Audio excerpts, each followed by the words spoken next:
My wife was barely in the ground when my daughter-in-law walked up to me in the pouring rain and told me to pack my bags for a cheap nursing home. I did not say a single word. I just got into my neighbor's truck and let him drive me away. But he did not take me home. He drove me to a deserted warehouse on the edge of Atlanta, handed me a key, and said, "This is something only you can know, and you must never tell your son."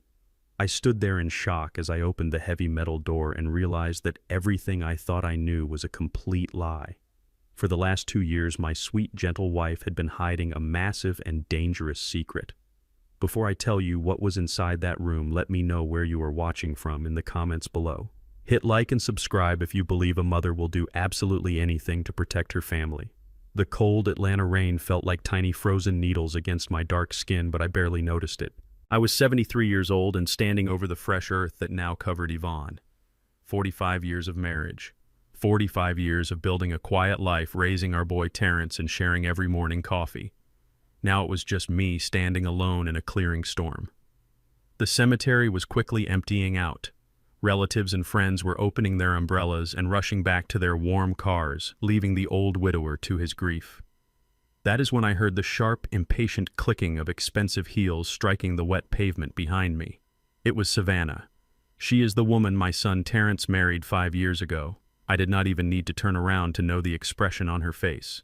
Even at my wife's funeral, Savannah looked like she was late for a corporate networking event. She wore a tailored black designer dress that cost more than my first car, and her blonde hair was shielded by a massive custom umbrella. She did not offer a comforting hand. She did not express any sorrow for the woman who had welcomed her into our family. She stopped beside me and let out a loud, irritated sigh. "You need to start packing your belongings tonight, Warren," she said, her voice sharp and completely void of any human warmth. "Terrence and I have already found a budget-assisted living facility for you on the other side of the county. I have the paperwork ready. The moving truck arrives on Monday, so do not make this difficult." I kept my eyes fixed on the wet grass covering Yvonne's grave. I did not react. Savannah stepped closer, invading my space. "Did you hear me, old man?" she snapped, leaning in so I could smell her overwhelming, expensive perfume. "You are not staying in that house. It is way too big for a senile retired mailman who cannot even remember where he left his slippers. Terrence and I are taking over the property. We have plans for it, so pack up your old junk and get ready to leave." She thought I was just a broken-down old African-American man suffering from cognitive decline.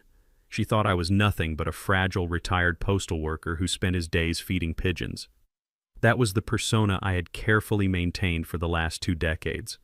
I played the part perfectly because it kept my family safe, and it kept people from asking questions. Savannah had absolutely no idea who she was talking to. She did not know that before I put on a postal uniform to take care of my sick child in the 90s, I was a senior forensic auditor for the Internal Revenue Service.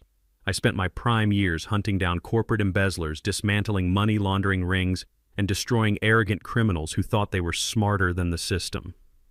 I knew how to read people, and looking at Savannah, I saw nothing but pure, unadulterated greed. I did not yell at her. I did not defend myself. I just let the cold rain wash over my face, maintaining my absolute silence. My refusal to argue infuriated her. She opened her mouth to scream another insult, but before she could speak, a heavy, calloused hand clamped down firmly on my shoulder. It was Victor. Victor is my next-door neighbor, an old white Marine veteran who has lived beside me for 30 years. He is a man of very few words, but he possesses a fierce loyalty that you do not find easily these days. The man just buried his wife, Savannah. Victor growled, his voice sounding like gravel grinding together. "Back off before I forget my manners and throw that fancy umbrella into the mud." Savannah scoffed, her face twisting into a mask of pure aristocratic disgust. "You people are all the same," she muttered, turning on her heel. "Be ready by Monday, Warren, or I will have the state remove you by force." She marched away toward Terrence's shiny luxury car. Victor did not let me watch her leave. He gently gripped my arm and guided me toward his rusted old pickup truck parked on the edge of the cemetery grass. He opened the passenger door and helped me inside, shielding me from the heavy rain. I expected Victor to drive us back to our quiet suburban street so I could sit in my empty house and mourn my wife. But when he started the engine, he did not turn toward the suburbs. He merged onto the highway and headed straight toward the industrial district on the far outskirts of Atlanta. We drove in complete silence for 40 minutes. The rhythmic wiping of the windshield wipers was the only sound between us. "Where are we going, Victor?"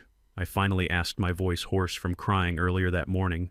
Victor kept his eyes on the wet road, his jaw clenched tight. He did not answer me immediately. He drove deep into a maze of abandoned factories and forgotten warehouses where the city seemed to completely disappear. He pulled the old truck up to a dilapidated brick building with faded paint and a heavy steel roll-up door. He killed the engine and the truck rattled into silence. Victor reached deep into his jacket pocket and pulled out a single heavy brass key. He held it in his hand for a moment, looking down at it before handing it over to me. "Yvonne came to my house a month ago," Victor said, his voice incredibly heavy with emotion. "It was right after the doctors told her the cancer had spread to her brain. She was weak and she could barely walk, but her eyes were burning with a terrifying kind of fire. She handed me this key, Warren. She made me swear on my life and my honor that if she did not make it through the winter, I would bring you to this exact location immediately after they put her in the ground." I took the cold brass key, staring at my old friend in complete confusion. "Why did she not just tell me?" I asked. "Because she knew you would try to stop her," Victor replied, turning to look me directly in the eyes. "She said this is something only you can know. She was very specific, Warren. You must never tell your son Terrence about this place. Not until you understand exactly what you are dealing with. She said Terrence is completely blind to the snake sleeping in his bed." My heart began to pound heavily against my ribs. The old dormant instincts of the forensic investigator suddenly woke up screaming inside my head. I opened the truck door and stepped out into the freezing rain. I walked toward the heavy steel door of the abandoned warehouse. My hands were shaking not from the cold but from the overwhelming anticipation of what my dying wife had hidden from me. I slid the brass key into the rusted padlock. It clicked open smoothly. I pushed the heavy metal door upward, the rusty tracks groaning loudly in the empty industrial lot. I stepped inside the dark space and fumbled for a light switch on the concrete wall. I flipped the switch and a row of bright fluorescent lights buzzed to life, illuminating the entire room. I completely stopped breathing. The metal key slipped out of my hand and clattered loudly onto the concrete floor. It was not a storage unit for old furniture or forgotten memories. It was a fully operational war room. The entire back wall of the warehouse was covered in massive corkboards. The boards were completely plastered with hundreds of documents. I saw printed emails, highlighted bank statements, legal contracts, and dozens of surveillance photographs. Everything was meticulously connected by thin red string charting out a massive and complex financial conspiracy. And right in the absolute center of the wall, pinned under a bright spotlight, was a massive photograph of my daughter-in-law, Savannah. I walked slowly toward the wall, my professional eyes automatically scanning the documents. I saw wire transfer receipts, routing numbers, hidden shell companies, and forged signatures. My sweet, gentle Yvonne, who spent her evenings baking pies and watching game shows, had not been quietly waiting to die. For the last 2 years, while the cancer slowly consumed her body, she had been systematically building a federal-level fraud case against her own daughter-in-law.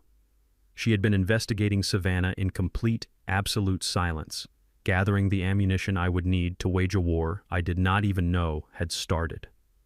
I walked slowly toward the massive corkboard, my eyes scanning the hundreds of financial documents pinned against the cork. My wife Yvonne was a high school teacher. She spent her retirement baking peach cobbler and knitting blankets for our church. But the wall in front of me looked like the inside of a federal investigation bureau. She had mapped out a massive complex web of wire transfers, offshore shell corporations, and hidden bank accounts. Resting on a small metal desk right below the center of the corkboard was a silver digital voice recorder. A small piece of white tape was stuck to it with my name written in Yvonne's neat cursive handwriting. My hands were shaking as I picked it up. I pressed the play button. The small speaker crackled to life and the sound of my beautiful wife's voice filled the cold, empty warehouse. Her voice was weak, fragile, and struggling for breath because the cancer was actively destroying her lungs. But her tone was absolutely chilling. It was sharp, cold, and filled with a terrifying clarity. "Warren. My sweet husband," she said, her voice echoing in the dark room. "If you are listening to this, it means I am gone, and you are standing in my war room. I am so sorry I kept this a secret from you for 2 years. I knew if I told you what I was doing, you would try to stop me, or you would take over the investigation yourself. I needed you to focus on loving me during my final days. I did not want our last moments together poisoned by the pure evil sleeping under our son's roof. I closed my eyes, letting her voice wash over me. Savannah is a monster, Warren. Yvonne continued, her voice growing harder. She is stabbing our boy in the back and bleeding him dry. You know Terrence has spent the last 5 years developing that revolutionary medical patent. He thinks Savannah has been helping him secure venture capital funding, but she is not helping him. She is systematically forging his signature and legally transferring the ownership of his life work into a dummy corporation. That corporation is secretly owned by her lover. She has been having an affair for over 2 years, Warren. They are planning to steal the patent and completely cut Terrence out of his own company. My heart slammed against my ribs. Terrence had poured his entire soul into that medical device. It was his dream, and this woman was plotting to rip it out of his hands and hand it over to another man. But that is not all, Yvonne said, coughing weakly into the microphone. Savannah knows we own our house outright. She knows the property value has tripled. She is planning to have you declared legally incompetent. She wants to throw you into a miserable state-run mental asylum to steal the house and liquidate our life savings. She thinks because you are old and quiet that you are completely defenseless. She thinks you are just a foolish, retired mailman. Yvonne paused and took a deep, rattling breath. Show her how wrong she is. Warren, my wife, whispered fiercely, her voice carrying a deadly command. Savannah thinks she is playing a game with a helpless old victim. Remind her who you really are. Dig up the monster you buried decades ago. Use what you do best, and absolutely destroy her. The recording ended with a soft click. The warehouse fell back into a heavy, suffocating silence. I stood there holding the small silver device, feeling a massive, dangerous shift deep inside my soul. Yvonne was right. Savannah and Terrence and everyone else in our neighborhood knew me as Warren, the friendly, retired postal worker. They saw an old man who walked with a slight limp who spent his weekends planting tomatoes and listening to classic jazz on the porch. That was the identity I had worn for 25 years. But before I put on that blue postal uniform, I was something else entirely. In the 1990s, I was known in the halls of the federal government as the Bloodhound. I was a senior forensic auditor for the Internal Revenue Service. I possessed top-tier security clearance and an absolute lethal talent for tracking dirty money. I did not carry a gun. My weapon was a calculator and a keen eye for financial deception. I spent my prime years hunting down arrogant corporate embezzlers, dismantling sophisticated international money laundering rings, and sending untouchable white-collar criminals to federal prison. I saw through shell companies and offshore accounts like they were made of thin glass. I walked away from that massive power when Terrence was 7 years old. He got severely sick with a rare bone disease. He needed constant care, endless hospital visits, and a father who was actually present. The federal government demanded 80 hours a week and constant travel. I could not be the Bloodhound and be a good father at the same time. So I handed in my badge. I traded my tailored suits for a simple mailbag because the post office offered predictable hours and excellent health insurance. I buried my lethal skills deep underground and built a quiet, simple life to save my son. I never looked back. I never regretted it. But Yvonne knew the truth. She knew the Bloodhound was not dead. He was just sleeping. And Savannah had just kicked the cage. I packed the voice recorder and several key financial documents into my coat pocket. I locked the warehouse and walked back out into the freezing rain where Victor was waiting patiently in his old pickup truck. We drove back to my suburban neighborhood in silence. My mind was no longer clouded by the heavy grief of the funeral. It was operating with cold, ruthless precision. The forensic auditor was fully awake, analyzing data, calculating variables, and preparing for an absolute slaughter. Victor dropped me off at the curb. I thanked him silently and walked up the wet driveway to my home. The house felt incredibly empty without Yvonne, but as soon as I unlocked the front door and stepped into the hallway, I realized I was not alone. A loud, violent crashing sound echoed from the back of the house. It was a heavy metallic bang followed by the sound of splintering wood. I quietly took off my wet coat and walked softly down the hardwood hallway toward the noise. The sound was coming from my private home office. It was a small room where I kept our tax records, family photo albums, and Yvonne's old knitting supplies. I always kept the door locked, simply out of habit. I turned the corner and stopped dead in my tracks. Savannah was standing in front of my office door. She was still wearing the expensive black designer dress from the funeral, but she had kicked off her high heels. In her hand, she held a heavy steel claw hammer from my own toolbox. I watched in absolute silence as she raised the hammer high above her head and brought it smashing down onto the brass doorknob of my private sanctuary. Wood chips flew into the air as the doorframe cracked under the brutal force. She was actively breaking into my private room on the exact same day we put my wife into the ground. She did not even have the basic human decency to wait 24 hours before tearing our home apart. I cleared my throat. It was a soft sound, but in the quiet hallway it cracked like a whip. Savannah gasped and spun around, dropping the heavy steel hammer. It hit the hardwood floor with a loud thud. For a brief fraction of a second, I saw a flash of genuine panic cross her face. She had been caught red-handed destroying my property. Any normal person would have stammered, offered a fake apology, or tried to invent a desperate excuse. But Savannah was not a normal person.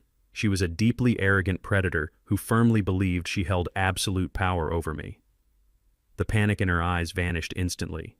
It was quickly replaced by a look of profound elitist disgust. She crossed her arms over her chest and looked at me as if I were a piece of garbage dirtying her pristine floor. "What are you doing, Savannah?" I asked, my voice perfectly calm, giving away absolutely none of the lethal fury boiling in my veins. She did not flinch. She lifted her chin, her blonde hair falling perfectly over her shoulders, and she sneered at me with pure venom. "I am looking for the property deed," she said, her voice echoing loudly in the narrow hallway.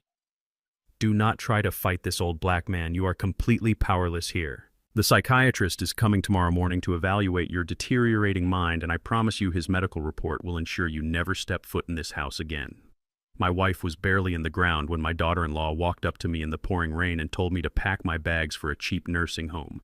I did not say a single word. I just got into my neighbor's truck and let him drive me away.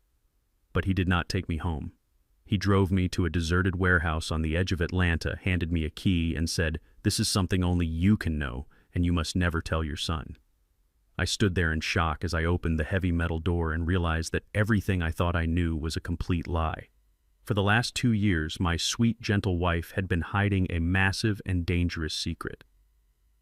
Before I tell you what was inside that room, let me know where you are watching from in the comments below. Hit like and subscribe if you believe a mother will do absolutely anything to protect her family. I stared at the heavy steel claw hammer resting on the hardwood floor and then looked up into the cold, calculating eyes of my daughter-in-law. Savannah had just smashed the lock on my private home office. The old forensic auditor inside me, the bloodhound, wanted to step forward, grab her by the throat with legal threats, and expose her entire criminal existence right then and there. But a good investigator knows that you never show your hand to a predator when they think they have you cornered. You let them believe they are winning, so they get extremely sloppy. So I did what I have done for the last 25 years. I put the disguise back on. I let my shoulders slump forward, instantly losing 2 inches of height. I let my hands begin to tremble violently. I widened my eyes, mimicking the terrifying confusion of a fragile mind slipping into the dark abyss of dementia. "I am sorry, Savannah," I stammered, my voice cracking pathetically. "I do not know where I am. I was looking for Yvonne. Is Yvonne making dinner right now? I cannot find her." Savannah let out a cruel, barking laugh. The sliver of panic that had briefly crossed her face upon being caught was completely gone, replaced by pure, arrogant triumph. She truly believed the stress of the funeral had finally pushed my fragile brain over the absolute edge. "Yvonne is dead, you crazy old fool," Savannah spat, kicking the broken wood chips across the hallway. "She is in the ground, and you are going to a locked ward. Go sit in the living room before you hurt yourself." I shuffled away, dragging my feet heavily against the floor, playing the part of a broken man to absolute perfection. I sat on the floral sofa, staring blankly at the wall, waiting. I knew what was coming next. Savannah needed a sudden catalyst to accelerate her timeline, and she was about to manufacture one. 10 minutes later, the front door opened. It was my son, Terrence. He looked completely exhausted. His tie loosened, his eyes red and swollen from crying at his mother's grave. He barely had time to take off his wet coat before Savannah launched her spectacular performance. It was a masterclass in psychological manipulation. The moment she heard Terrence's heavy footsteps in the foyer, she let out a piercing, terrified scream. She threw herself onto the floor near the kitchen island, grabbing her chest and sobbing hysterically. Terrence rushed into the room, pure panic written all over his face. "Savannah, baby, what happened?" he yelled, dropping to his knees beside her. She buried her face in his shoulder, weeping with fake, uncontrollable terror. "It is your father, Terrence," she sobbed, pointing a trembling finger at me, sitting quietly on the sofa. "He completely lost his mind. He came at me. He was screaming that I killed Yvonne, and he grabbed a kitchen knife. He chased me down the hall. I had to lock myself in the office, but he started smashing the door with a hammer to get to me. I watched her lie with absolute, flawless precision. She had taken her own crime, breaking into my private office, and expertly twisted it into a narrative that made her the helpless, terrified victim." Terrence looked at the broken doorframe down the hall, and then looked at me. The immense grief of losing his mother, combined with the shocking stress of his wife's fake assault, completely blinded him to reality. He did not ask for my side of the story. He did not look for the knife she claimed I held. He just saw his crying wife and his silent, seemingly confused father. "Dad, what the hell is wrong with you?" Terrence shouted, marching toward me with his fists clenched. "She is trying to help us. She has been taking care of everything while we bury Mom. Are you completely out of your mind?" I looked up at my son, my only child, the boy I had given up my federal career to save. It took every ounce of willpower I possessed not to stand up and slap the absolute blindness out of him. But the bloodhound knew that Terrence was already deeply poisoned. If I told him the truth right now, he would never believe me. Savannah had completely isolated his mind. "I did not mean to, Terrence," I mumbled, letting a fake tear roll down my wrinkled cheek. "I was just confused. I thought there was a stranger in the house. I am so sorry. I am just so incredibly tired." "See?" Terrence Savannah cried, crawling over to him and clutching his leg. "He is a massive danger to himself and to me. He cannot stay here tonight. He needs to be locked away before he actually kills someone." Terrence ran his hands over his face, breathing heavily. He was a man breaking under immense pressure. Savannah knew exactly when to strike. She reached into her expensive designer bag and pulled out a thick stack of legal documents. "I had my lawyer draft these up this morning just in case things got worse," Savannah said, her voice suddenly shifting from terrified victim to practical savior. "It is a full medical and financial power of attorney. If he signs this, we can legally move him into the secure facility tomorrow morning. We can take over his bank accounts to pay for his care, and we can manage the house. It is for his own good, Terrence. You know it is." Terrence looked at the heavy papers and then looked at me. His eyes were filled with a profound, tragic pity. It was the look of a son saying goodbye to a father he thought was already completely gone. "Dad," Terrence said, his voice dropping to a heavy whisper, "you have to sign this. I cannot have you attacking my wife. You are sick. Mom is gone and I cannot take care of you. Sign the papers and let us get you the help you need." He placed the thick stack of documents on the coffee table right in front of me. Savannah stood behind him, wiping her fake tears, a cold, victorious smirk playing proudly on her lips. They were stripping away my human rights, my freedom and my property right there in my own living room. I reached out with a violently shaking hand. "I need my pen," I whispered, patting the pockets of my cardigan. "I can only sign with my lucky pen." Savannah rolled her eyes, but she did not object. "Just let the old fool use his pen." "Terrence," she muttered, "just get it done." I reached deep into the inner pocket of my shirt and pulled out a heavy silver fountain pen. It looked like an elegant antique, but it was actually a highly specialized tool from my days at the Internal Revenue Service. I slowly uncapped it and leaned over the documents. I let my hand tremble violently as I pressed the nib to the paper. I did not sign my actual legal signature. I used a specific chaotic scribble, a forged signature I had developed decades ago when dealing with undercover informants. I signed the bottom of every single page, authorizing the transfer of my life, my house, and my finances over to the woman who was secretly destroying my son. "Thank you, Dad," Terrence said softly, taking the papers away. "It is going to be okay." Savannah snatched the documents from his hands, her eyes gleaming with pure, unfiltered greed. "I will fax these to the facility and the bank right now," she said, turning her back on us and marching up the stairs. "The moving truck will be here early tomorrow." Terrence walked into the kitchen to pour himself a drink, completely exhausted.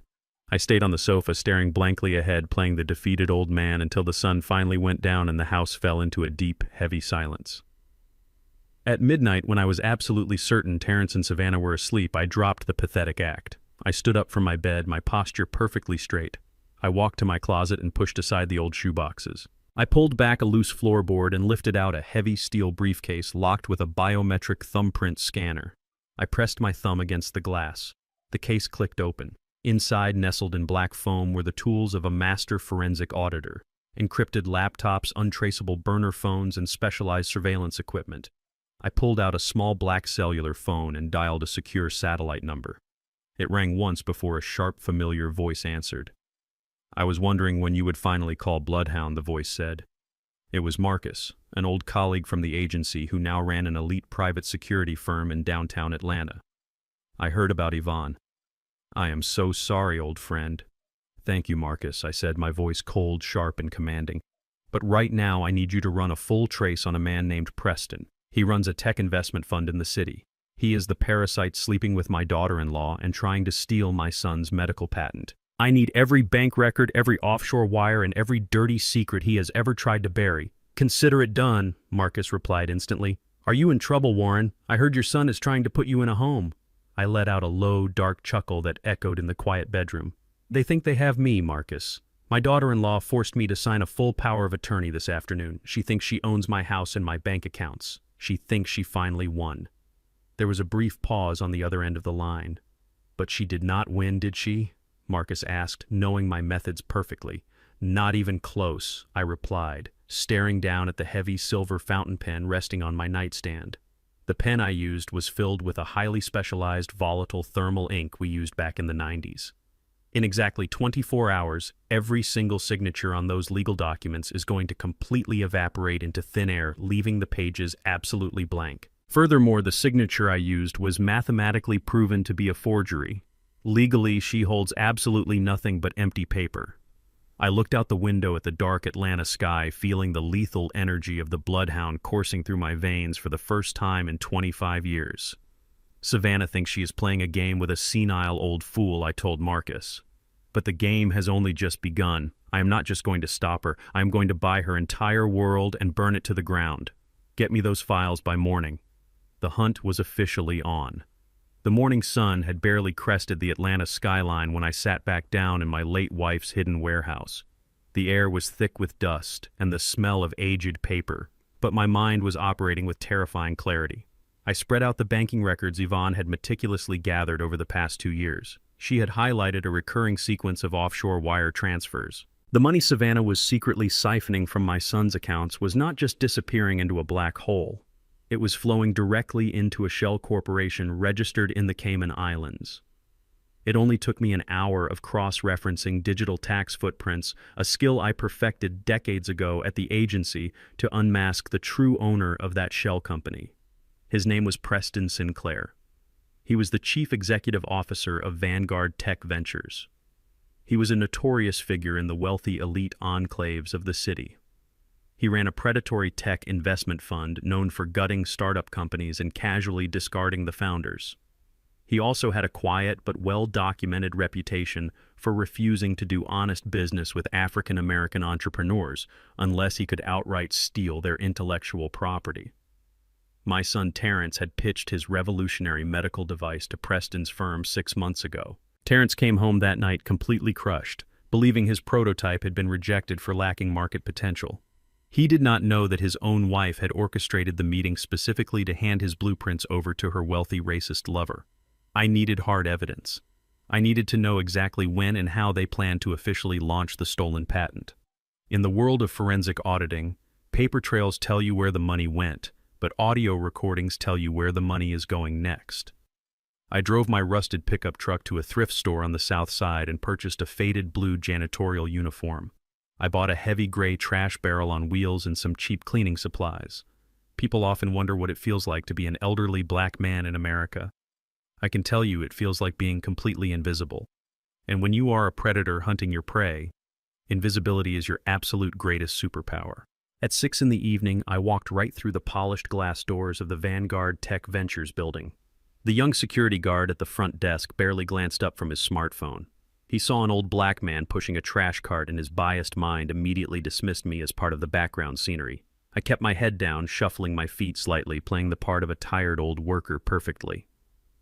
I took the service elevator up to the executive floor. The hallways were lined with expensive modern art and plush imported carpets. I made my way to the corner office belonging to the chief executive.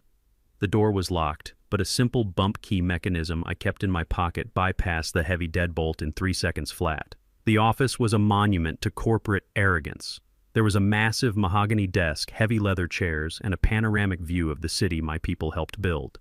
I did not waste time looking through his physical drawers. I reached into the lining of my blue uniform and pulled out a microtransmitter. It was a military-grade listening device my old contact Marcus had couriered to me earlier that morning. It was no bigger than a coat button and powered by a kinetic battery.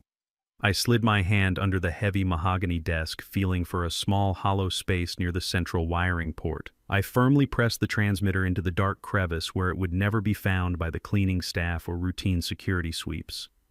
I emptied his trash can into my barrel, wiped down the glass table to leave no trace of my presence, and walked out of the building exactly the same way I came in, completely unseen. 2 hours later, I was sitting in the dark cabin of my parked truck blocks away from my own house, holding a pair of heavy headphones over my ears. The transmission was crystal clear. I listened as Preston Sinclair entered his office, pouring himself a glass of expensive bourbon. A few minutes later, another man entered the room. It was Preston's head of legal acquisitions. I sat in the dark, gripping the steering wheel as the lawyer confirmed that the final patents for the medical device had been successfully rebranded and transferred into their offshore holdings. Terrence's name had been completely erased from his own lifework. The brilliant device my son spent 5 years building in our garage was now the legal property of a man who despised him. Then I heard the detail that would set my entire trap in motion. Preston instructed his lawyer to prepare the press release for this coming Friday. They were hosting the annual Atlanta Innovation Gala, an exclusive high society event filled with the wealthiest investors in the state. Preston planned to stand on stage and publicly unveil the stolen medical patent as his own crowning achievement, solidifying his company as a pioneer in the medical tech field. He was going to steal my son's future in front of hundreds of cheering elites, while my son sat at home grieving his mother and comforting the very wife who betrayed him. My jaw clenched so tight my teeth ached. Friday. I only had 4 days to completely dismantle his empire and save my son. I was about to pull off my headphones and start the engine when I heard Preston's desk phone ring. He answered it on speaker. The voice that echoed through my headphones made my blood run absolutely freezing cold. It was Savannah. She sounded completely relaxed, probably pouring herself a glass of wine in the very kitchen my late wife had designed. She did not sound like a grieving daughter-in-law. She sounded like a predator who had just finished her meal. "Preston, darling," she purred, her voice dripping with cruel satisfaction. "It is done. I have the old man's signature on the power of attorney." He was shaking and crying like a pathetic child. It was almost too easy to break his mind. "Tomorrow morning I will throw him into the cheapest hospice facility I can find and drain his bank accounts dry. Terrence suspects absolutely nothing. I will see you at the gala on Friday, and we can finally celebrate our new life." I sat in the dark truck staring out at the quiet suburban street. She thought she had won. She thought the old man was defeated and broken. She thought she could erase my existence, steal my son's legacy, and walk away into a life of luxury with her wealthy lover. She had no idea that every single word she spoke was being recorded by the former senior forensic auditor of the federal government. Savannah and Preston thought they were playing a simple game of chess against a blind opponent. But the bloodhound was already tracking their scent, and by Friday night they would realize they had walked right into a slaughterhouse. The heavy oak front door of my house swung open without a single knock. It was exactly 9 in the morning. I was sitting in my faded armchair wrapped in a thick wool cardigan, staring blankly at the cold fireplace. Savannah marched into the living room, her expensive high heels clicking aggressively against the polished hardwood floor. She did not come alone. Right behind her was a short, balding white man wearing a cheap, wrinkled suit and carrying a thick leather clipboard. He had the greasy, restless eyes of a bottom-feeding scam artist. Savannah had not brought a medical professional to check on my failing health. She had brought a fake lawyer to appraise my property and inventory my entire life. She did not even bother to say good morning. She walked straight past me, treating me like a piece of invisible broken furniture. She pointed a perfectly manicured finger at the beautiful antique mahogany display cabinet standing in the corner of the room. That cabinet held my late wife Yvonne's most precious belongings. It held the delicate porcelain tea set she had carefully collected over 40 years, and the silver-framed photographs of our family history. "Write all this junk down." Savannah ordered the greasy man, her voice dripping with absolute elitist disgust. "Do not bother getting individual appraisals for the dishes or the old silver. It is all ghetto trash anyway. Just lump it together as an estate sale lot. We need this entire house completely emptied and sanitized by the end of the week so we can put it on the market." The balding man nodded eagerly, scribbling quickly on his clipboard. He walked over to Yvonne's beautiful cabinet and began tapping the glass with his pen, calculating how quickly he could liquidate my memories for a quick payout. I sat perfectly still, my hands trembling slightly in my lap, playing the role of the heavily medicated senior citizen to absolute perfection. Savannah looked down at me, a cold, victorious smirk playing on her lips. She thought she had completely conquered me. She thought the forged signature I gave her yesterday afternoon meant she possessed total supreme control over my existence.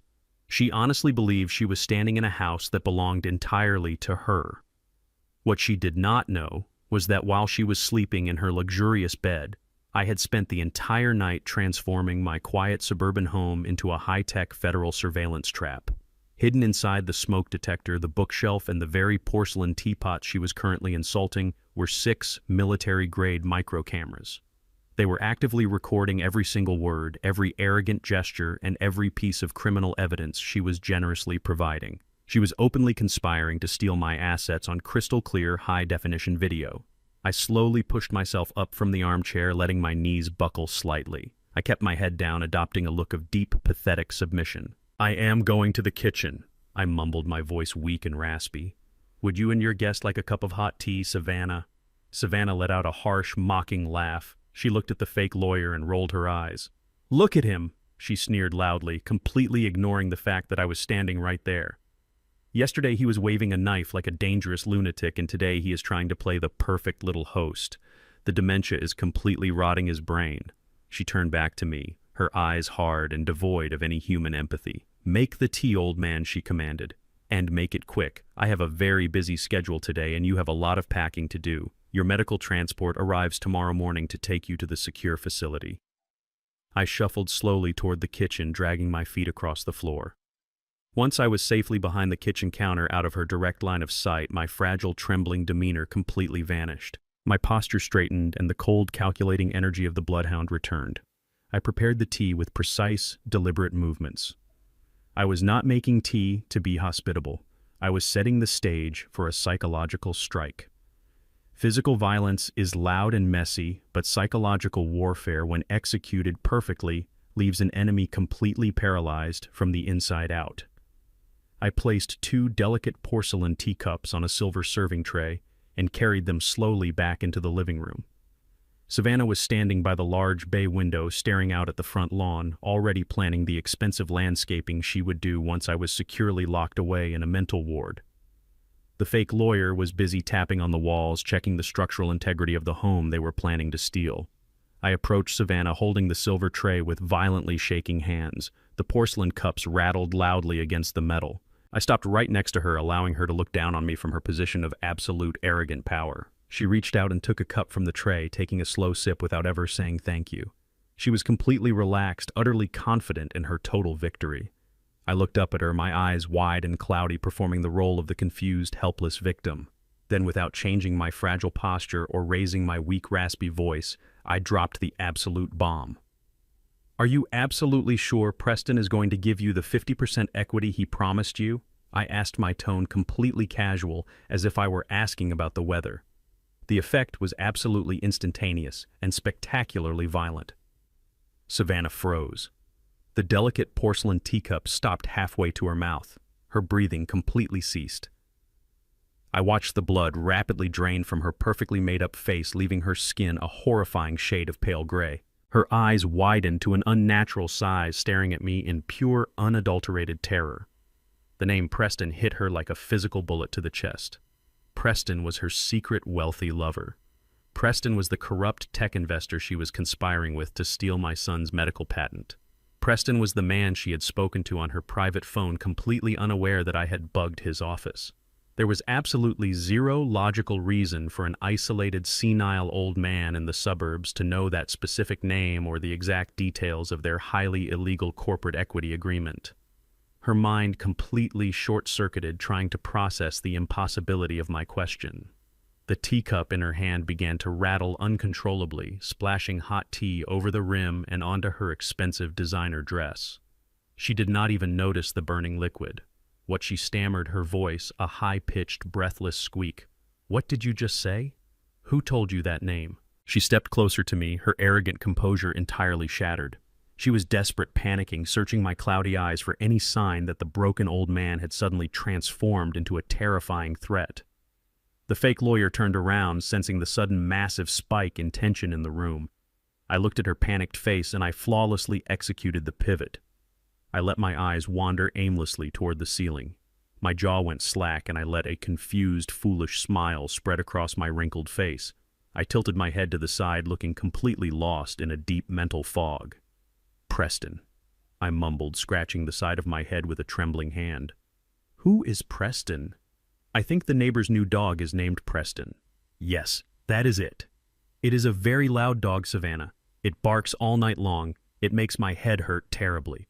I shuffled away from her, carrying the silver tray back toward the kitchen, muttering incoherent nonsense about stray dogs and loud noises. I left her standing perfectly still by the bay window, completely paralyzed by a massive wave of psychological terror. I had successfully planted the seed of absolute paranoia deep inside her treacherous mind. She could no longer trust her own reality. Did the senile old man just have a random, lucky moment of clarity?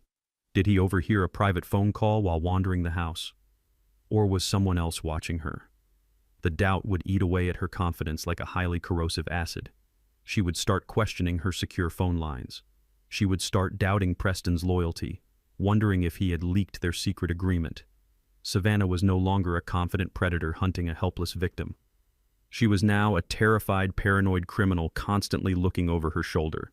The psychological torture had officially begun, and I was going to let her slowly tear her own mind apart before I delivered the final, lethal blow. As soon as Savannah and her greasy fake lawyer walked out the front door, I locked the heavy deadbolt and walked straight down the hallway to my hidden server room. The frail, shuffling old man vanished the second the door clicked shut behind me. I rolled up the sleeves of my thick wool cardigan and sat down in front of my glowing monitors. It was time to follow the money. Back in my days as a senior forensic auditor for the Internal Revenue Service, they taught us one fundamental truth. Criminals can lie with their mouths, they can forge legal documents, and they can manipulate human emotions, but the numbers never lie. Money always leaves a permanent digital footprint. And nobody in the entire federal government was better at tracking those footprints than the Bloodhound. Savannah thought she was a brilliant criminal mastermind, but in reality she was just a sloppy, arrogant amateur. She had connected her sleek silver laptop to my home wireless network, assuming I did not even know how to turn on a computer or manage a router. She thought I was just a senile, retired mailman. It took me exactly 7 minutes to bypass her basic security firewalls and gain complete administrative access to her hard drive.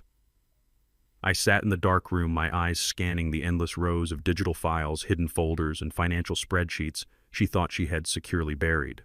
I was operating with a cold, ruthless efficiency. I opened her private banking applications and started pulling the digital threads of her massive deception. What I found hidden in those encrypted folders made my blood run absolutely freezing cold. Savannah was not just planning to steal my son's revolutionary medical patent to hand over to her wealthy, racist lover, Preston. She was actively burying Terrence alive in a massive mountain of crippling debt to fund Preston's failing tech investments.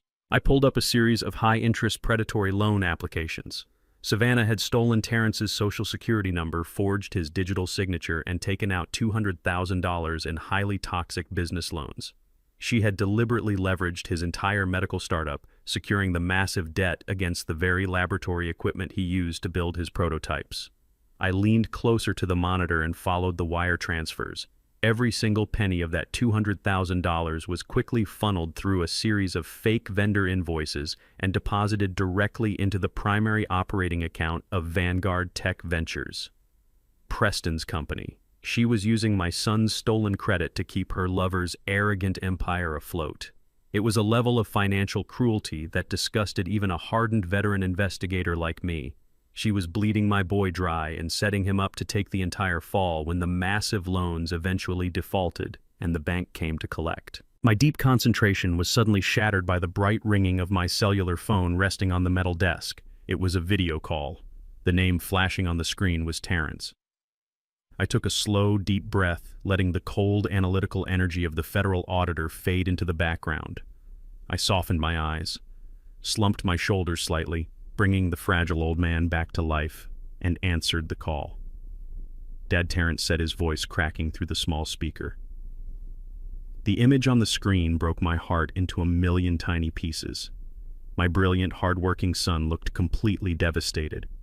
He was sitting in his small commercial laboratory surrounded by half-finished medical devices and stacks of unpaid bills. He had dark, heavy circles under his exhausted eyes, and his shoulders were slumped in absolute total defeat. He looked like a man who had been completely beaten down by the world. "Hey there, my boy," I said, keeping my voice gentle and slightly raspy, playing the part of the supportive but ignorant old father.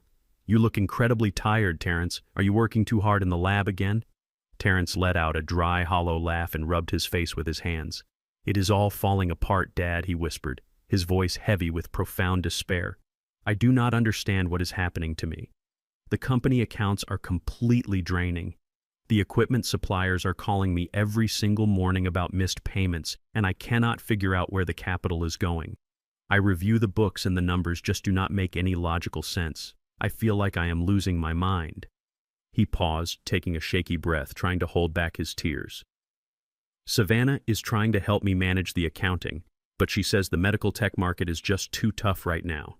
She says maybe I should just sell the patent to a larger firm for pennies and completely cut my losses before I go bankrupt. She says I am not cut out to be a chief executive." Every word he spoke was a rusted blade twisting deep in my gut. He was sitting there blaming himself, questioning his own sanity, and feeling like a complete failure, while the woman sleeping in his bed was actively destroying his life. I wanted to scream the truth through the phone. I wanted to tell him that his wife was a vicious parasite, and that his hard-earned money was sitting in the bank account of a corrupt, racist tech investor. But the bloodhound knew that revealing the truth prematurely would ruin the entire operation. Terrence was too emotionally fragile right now. If I told him everything, he would immediately confront Savannah. She would panic, destroy the evidence, claim I was crazy, and disappear with the stolen cash, leaving Terrence with the massive debt and a broken heart. I needed to build an ironclad cage before I let them know they were trapped. I looked at my son's defeated face through the digital screen. "You are a brilliant man, Terrence," I told him, my voice thick with genuine emotion. "Do not let this temporary darkness convince you to give up your dream. You have worked entirely too hard for this. Your mother believed in you, and I believe in you. Just hold on a little bit longer. Give it until the end of the week. Promise me you will not sign away your company today." Terrence sighed heavily, looking at the floor before looking back up at me. "Okay, Dad," he murmured softly. "I will hold on until Friday. But I do not know how much more of this failure I can take. I love you, Dad." "I love you too, my son," I replied. I ended the video call and placed the phone gently on the metal desk. The sadness in my chest instantly vanished, entirely replaced by a lethal burning fury. Savannah and Preston thought they could treat my son like a disposable bank account. They thought they could steal his brilliant mind, drain his resources, and leave him bankrupt and broken while they celebrated their stolen success. They had made a fatal miscalculation. I was no longer just going to stop them from stealing my house. I was going to systematically dismantle Preston's entire corporate structure. I was going to buy his massive debt, seize his precious company, and freeze every single asset he thought he owned. And on Friday night at their arrogant tech gala, I was going to hand the keys to his entire empire directly over to my son. The hunt was escalating, and they had absolutely no idea the hounds were already at their door. The towering glass and steel structure of the First Atlanta Fidelity Bank loomed over the busy downtown streets like a massive monument to corporate greed and untouchable wealth.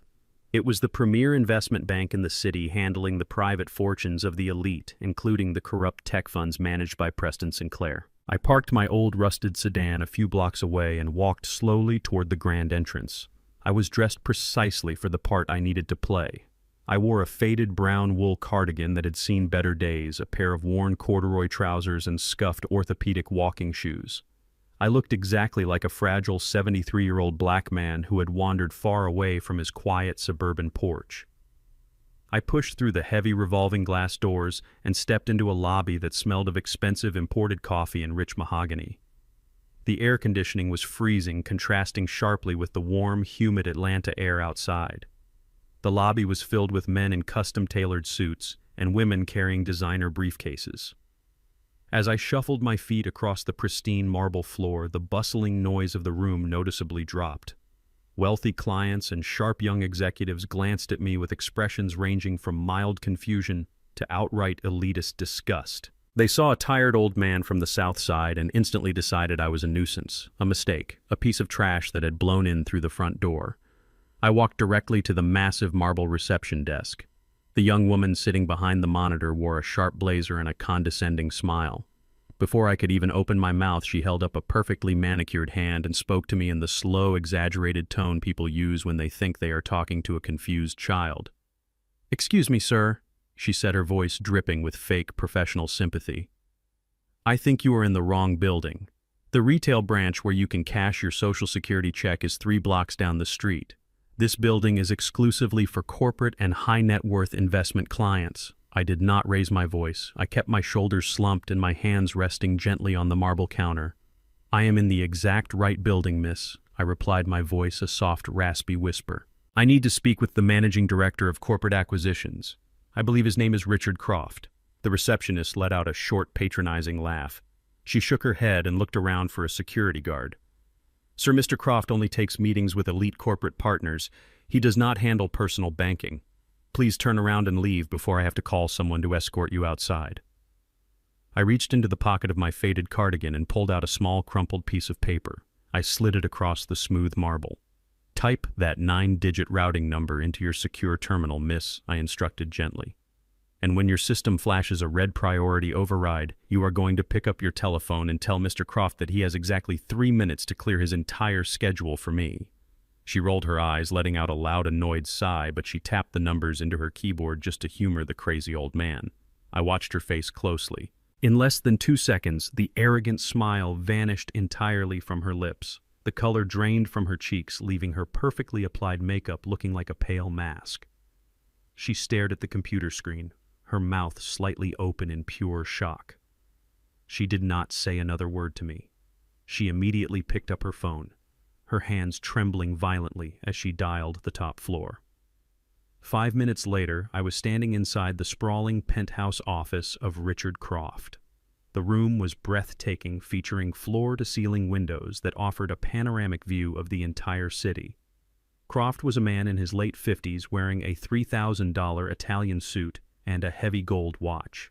He was standing behind his massive oak desk, looking intensely irritated by my presence. He had been forced to cancel a golf game with a state senator, and he was clearly furious that the priority override belonged to a shabby old black man in a moth-eaten sweater. "Look, I do not know what kind of glitch you triggered in our system," Old Man Croft barked, leaning his knuckles aggressively against the desk. "But I am an incredibly busy man managing billions of dollars in corporate assets. State your business and get out of my office before I have you arrested for trespassing." I stood in the center of the plush carpet. For the first time all day, I dropped the pathetic disguise. I straightened my spine, instantly growing taller. I rolled my shoulders back, releasing the tension of the fragile persona. The weak trembling in my hands ceased entirely. When I looked into his eyes, the quiet, defeated old mailman was completely gone. The bloodhound was awake and staring right through him. "I am not here to waste your time, Richard," I said, my voice dropping into a deep, cold, and commanding baritone that echoed off the high ceiling. "I am here to buy a man, and I am here to save you from spending the rest of your miserable life in a federal penitentiary." Croft frowned, his irritation suddenly faltering against the sheer, unyielding weight of my newly revealed presence. He opened his mouth to shout for his security team, but I was already moving. I reached deep into the inner pocket of my cardigan and pulled out a solid black polycarbonate credentials case. I flipped it open and tossed it heavily onto his pristine oak desk. The heavy brass shield gleamed in the sunlight. It bore the terrifying official seal of the United States Department of the Treasury. Next to the shield was my identification card stamped with a bright red clearance code. Internal Revenue Service, Level 8, Senior Forensic Consultant. Croft looked down at the badge and his arrogant world completely shattered. A Level 8 clearance is not a standard tax auditor. It is the absolute highest civilian authority in the federal financial sector. It is a ghost clearance given only to the elite investigators who hunt down global money laundering syndicates.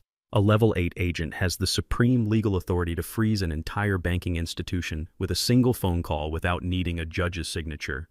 Croft's breathing hitched loudly in his throat. He stumbled backward, landing heavily in his expensive leather chair. He looked at the badge and then up at me, his eyes wide with absolute paralyzing terror.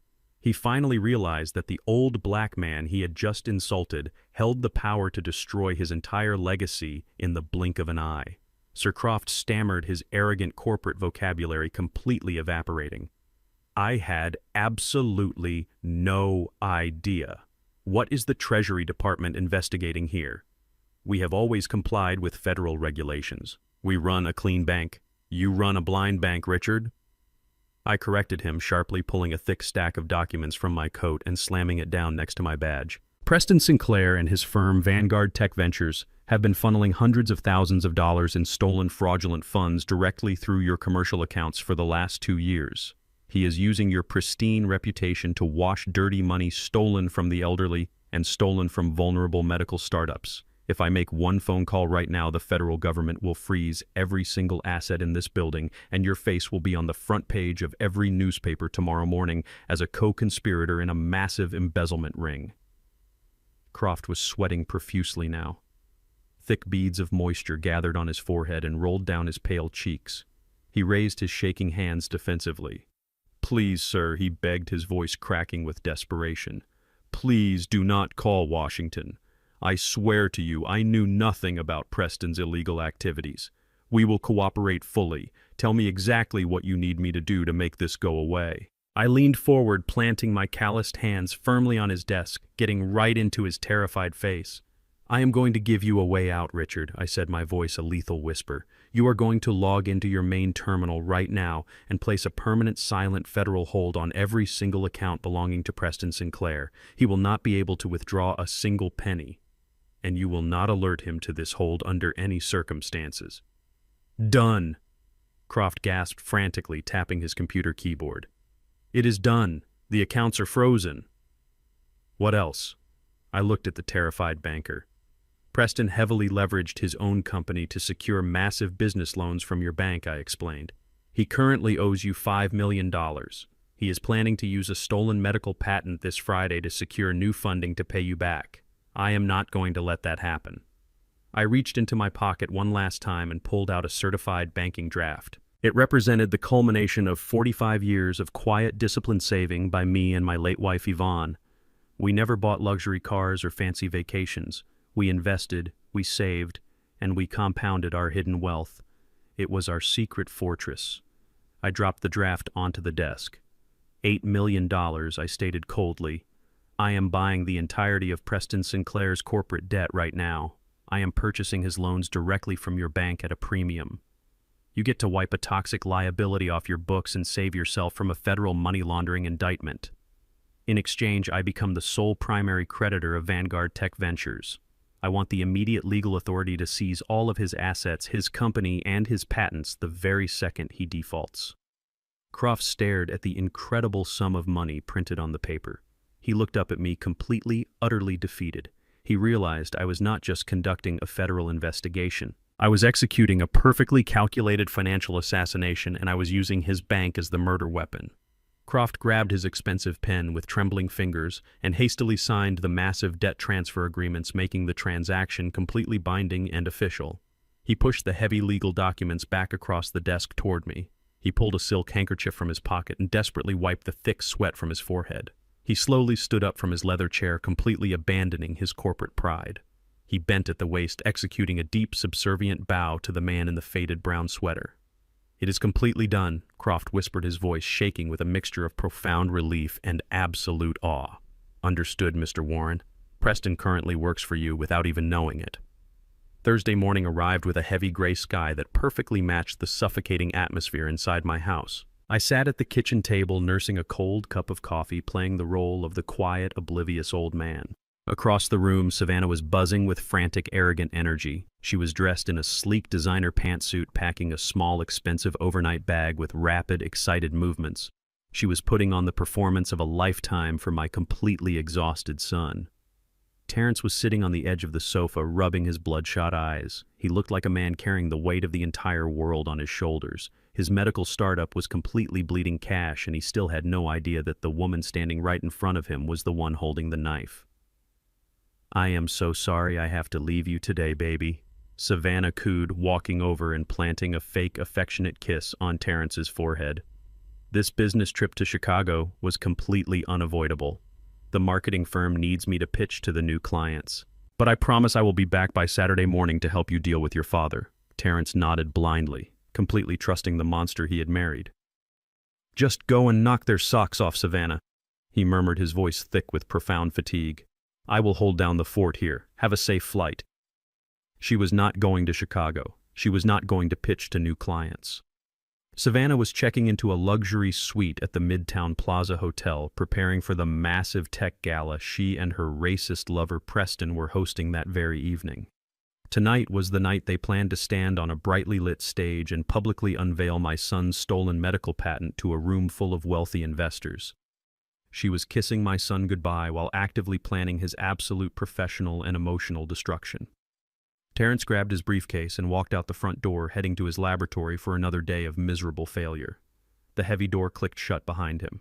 The very second Terrence's car pulled out of the driveway, the sweet, loving wife completely vanished. Savannah turned around and glared at me, her blue eyes practically vibrating with cruel, predatory excitement. "Stand up, Warren," she commanded, her voice cracking like a leather whip. "It is time for you to go to your room." I let my hands tremble as I slowly pushed myself up from the kitchen table. I shuffled my feet, keeping my head bowed low, acting like a fragile, terrified animal. Savannah marched behind me, her sharp heels clicking aggressively against the hardwood floor, herding me down the hallway like a prisoner of war. She pushed me roughly into my bedroom. I stumbled forward, pretending to lose my balance, and caught myself on the edge of my unmade bed. Savannah stood in the doorway, looking at me with absolute profound disgust. "Enjoy your last night in this house, old man," she sneered, a wicked, victorious smile spreading across her face. "Tomorrow morning, a specialized medical transport is coming to collect you. I told the doctors you are prone to violent psychotic outbursts, so they are bringing physical restraints. I am locking this door right now. You are going to sit in here without food or water for the next 24 hours. By the time those doctors arrive tomorrow, you will be so weak, dehydrated, and delirious that they will legally certify your dementia without a second thought." She did not wait for me to respond. She grabbed the brass door handle and slammed the heavy wooden door completely shut. A second later, I heard the sharp, metallic clank of a heavy commercial deadbolt locking from the outside. She had secretly installed it earlier that week specifically for this exact moment. She wanted to break my physical body to ensure my mental evaluation was a total catastrophic failure. I stood in the quiet bedroom listening as her footsteps echoed down the hallway. I heard the front door open and close, followed by the roar of her luxury SUV speeding away from the house. I was completely alone. The frail, trembling old man immediately evaporated into thin air. I straightened my spine, rolling my shoulders back to release the tension of the pathetic disguise I had worn all week. A cold, dark smile crept onto my face. Savannah thought a commercial-grade deadbolt could hold me prisoner in my own home. She thought she had successfully neutralized a retired mailman. I walked over to my wooden dresser and opened the top drawer. I pushed aside a stack of old wool socks and pulled out a small leather pouch. Inside the pouch was a professional tension wrench and a finely crafted steel pick. During my 2 decades as a senior forensic auditor for the Internal Revenue Service, I did not just sit at a desk reviewing tax returns. I frequently raided offshore shell companies, illegal gambling dens, and the heavily fortified safe houses of violent corporate embezzlers. I knew how to breach physical security just as easily as I breached digital firewalls. I walked up to the locked bedroom door and slid the tension wrench into the bottom of the keyhole, applying a very light pressure. I slipped the steel pick inside and gently felt for the mechanical pins. 1, 2, 3, 4. I manipulated the internal tumblers with absolute fluid precision. It took exactly 12 seconds. With a soft, satisfying click, the heavy deadbolt rotated and snapped open. I turned the brass handle and the door swung wide open. I was free. But I was not going to run away. I was going to get ready for a party. I walked over to my deep walk-in closet and reached all the way to the very back. Hidden behind my old postal uniforms and my gardening clothes was a heavy, dust-proof garment bag that had not been opened in over 20 years. I unzipped the thick plastic cover, carefully exposing the dark fabric inside. It was a custom-tailored charcoal pinstripe suit. I had this suit handcrafted in London during an international money laundering investigation back in 1998. It was made from the finest lightweight wool cut with sharp, aggressive lines designed to project absolute, uncompromising authority. It was the armor of the bloodhound. I stripped off my faded cardigan and my worn corduroy trousers. I put on a crisp white dress shirt, fastening the pearl buttons with steady, confident hands. I stepped into the charcoal trousers and slipped the heavy tailored jacket over my shoulders. It still fit me perfectly. I stood in front of the full-length mirror and tied a dark crimson silk tie, adjusting the knot tight against my collar. I looked at my reflection. The 73-year-old black man staring back at me did not look like a helpless victim waiting for a psychiatric ambulance. He looked like a highly lethal federal executioner. The suit brought back a surge of cold, calculating energy that made my blood run hot. Savannah and Preston thought they were hosting a victory gala for the wealthy elite of Atlanta. They were about to find out that the supreme predator had just entered their pristine hunting ground. I turned away from the mirror and walked over to the hidden biometric safe under my floorboards. The green light flashed as it scanned my thumbprint, and the heavy steel door popped open. I reached inside and pulled out the ammunition I had meticulously gathered over the past 4 days. First, I took out the thick stack of highlighted banking records. These documents proved beyond a shadow of a doubt that Preston Sinclair's company was completely bankrupt, and that I was now the sole legal owner of his massive corporate debt. Second, I pulled out the glossy high-definition photographs my private investigator had captured. Beautiful, crystal-clear images of Savannah and Preston holding hands, entering hotel rooms, and laughing together while my son was working himself into an early grave. And finally, I pulled out the crown jewel of my entire operation. It was a single sheet of heavy stationery bearing the official seal of the United States Federal Bureau of Investigation. Marcus, my old colleague at the agency, had pulled a massive favor with the Cyber Crimes Division. When he handed over my evidence of Preston's money laundering and Savannah's corporate identity theft, a federal judge did not hesitate. The paper in my hand was a fully authorized active federal arrest warrant for both Preston Sinclair and Savannah Vance. I walked over to my desk and picked up a large, dark brown manila envelope. The kind of plain, unremarkable envelope a retired mailman might carry on a routine delivery. I opened the metal clasp at the top. I folded the banking records and slid them inside. I took the glossy photographs of the illicit affair and dropped them in right behind the financial ruin. Finally, I folded the federal arrest warrant, making sure the bright red signature of the federal judge was the very first thing they would see, and slipped it into the absolute center of the package. I sealed the envelope tight, holding it in my hands. It was not thick, and it did not weigh very much, but it was a fully loaded weapon possessing enough destructive power to obliterate their entire arrogant existence. I checked my gold wristwatch. It was 6 o'clock in the evening. The Atlanta Innovation Gala was just beginning to fill with the wealthiest corporate elites in the city. Savannah and Preston were probably standing by the open bar drinking vintage champagne, smiling and accepting early congratulations for the brilliant medical patent they had violently stolen from my family. I tucked the dark brown envelope under my arm and walked out of the bedroom, leaving the broken lock behind me. I walked through the quiet house, stepping out into the cool evening air, and climbed into my rusted old sedan. It was time to go to a party. It was time to teach the elite exactly what happens when you mistake a sleeping lion for a week-old dog. The Atlanta Innovation Gala was held at the most exclusive luxury hotel in the heart of the downtown financial district. It was a massive, sprawling venue reserved only for the highest echelons of corporate power. Valets in crisp white shirts rushed to open the heavy doors of imported sports cars and stretched limousines guiding the wealthy guests toward the red carpet. I did not drive my rusted suburban sedan to the front door. I took a standard city cab, stepping out onto the wet pavement just a few yards away from the velvet ropes.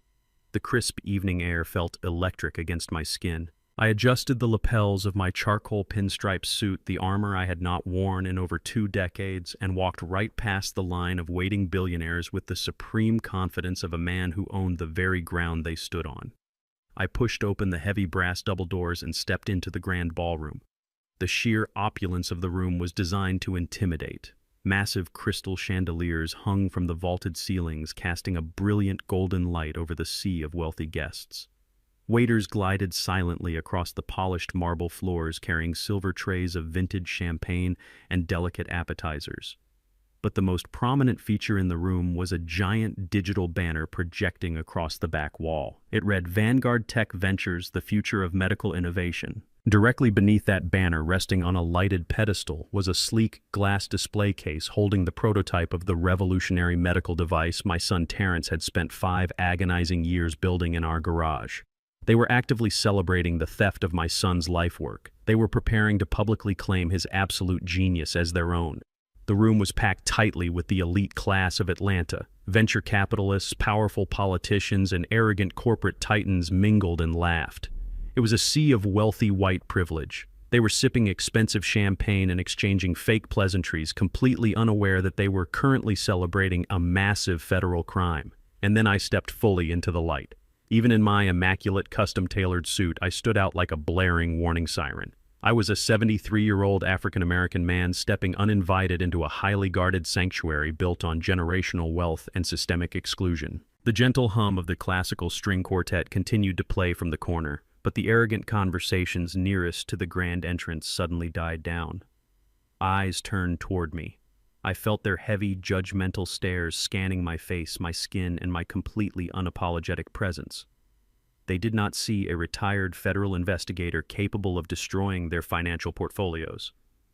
They saw a glaring anomaly.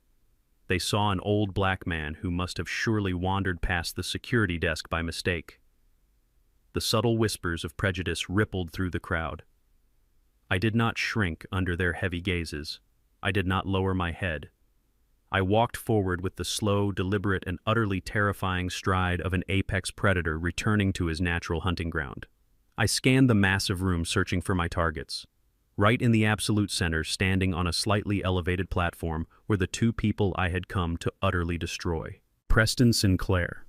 The corrupt chief executive was wearing a sharp velvet tuxedo, holding a crystal glass of expensive bourbon and laughing loudly at a joke made by a city senator. Standing right beside him, holding his arm with zero shame, was my treacherous daughter-in-law, Savannah. She was wearing a stunning backless silver evening gown dripping in heavy diamonds that were undeniably purchased with the money she had violently stolen from my son.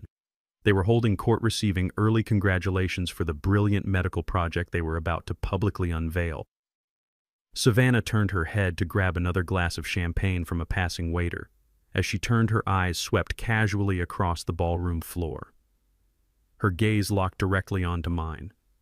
I stopped walking and simply stood there 20 feet away, holding the heavy, dark brown manila envelope firmly in my right hand.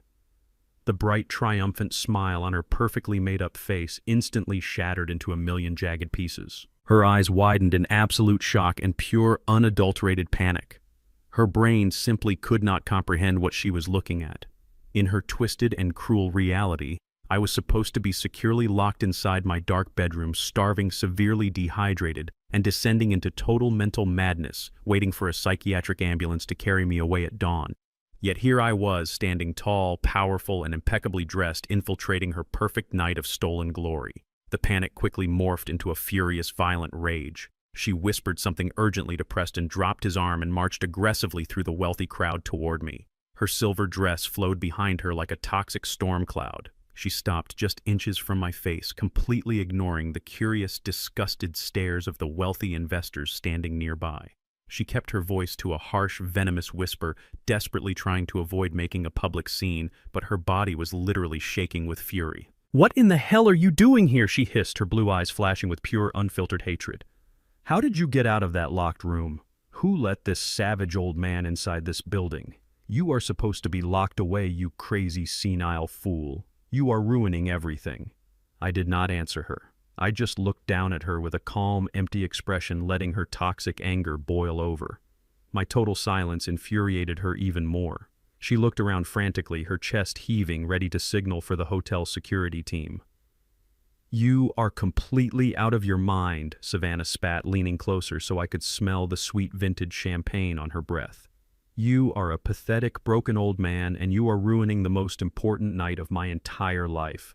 I am going to have you dragged out of here in handcuffs and thrown directly into a locked mental ward tonight. I am calling security right now." Before she could raise her manicured hand to signal the guards, Preston Sinclair sauntered over. He moved with the slow, arrogant swagger of a man who truly believed he owned the entire universe and everyone living inside it.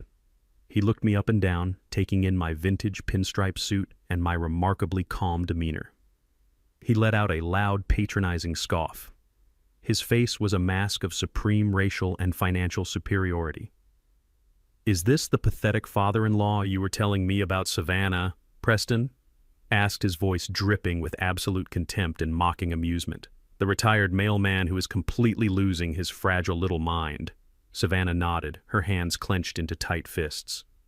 "Yes, he somehow broke out of the house. He is completely unhinged and dangerous, Preston.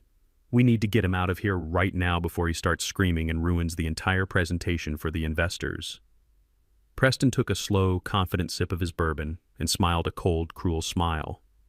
He patted Savannah gently on the bare back, an arrogant gesture of control. "Relax, my dear," Preston murmured confidently, completely underestimating the lethal threat standing right in front of him. "I know exactly how to handle people like him. Do not cause a scene in front of the board members." He turned his arrogant gaze back to me, gesturing dismissively toward a set of heavy wooden double doors tucked away in a dark, quiet corner of the ballroom. "Let us step into the private service hallway," old man Preston commanded, treating me like a disobedient stray dog that needed to be put down. "We are going to take a nice quiet walk to the back door. I will handle this savage old man myself, and you are going to leave my property before I have you physically crushed into the pavement." I looked at Preston Sinclair, taking in his expensive velvet tuxedo and his unearned absolute arrogance. Then I looked down at the heavy brown envelope resting in my hand containing his complete and utter devastation. I let a slow, dark smile spread across my face. I gave him a small, polite nod. "Lead the way," I replied, my voice low, smooth, and dangerously calm.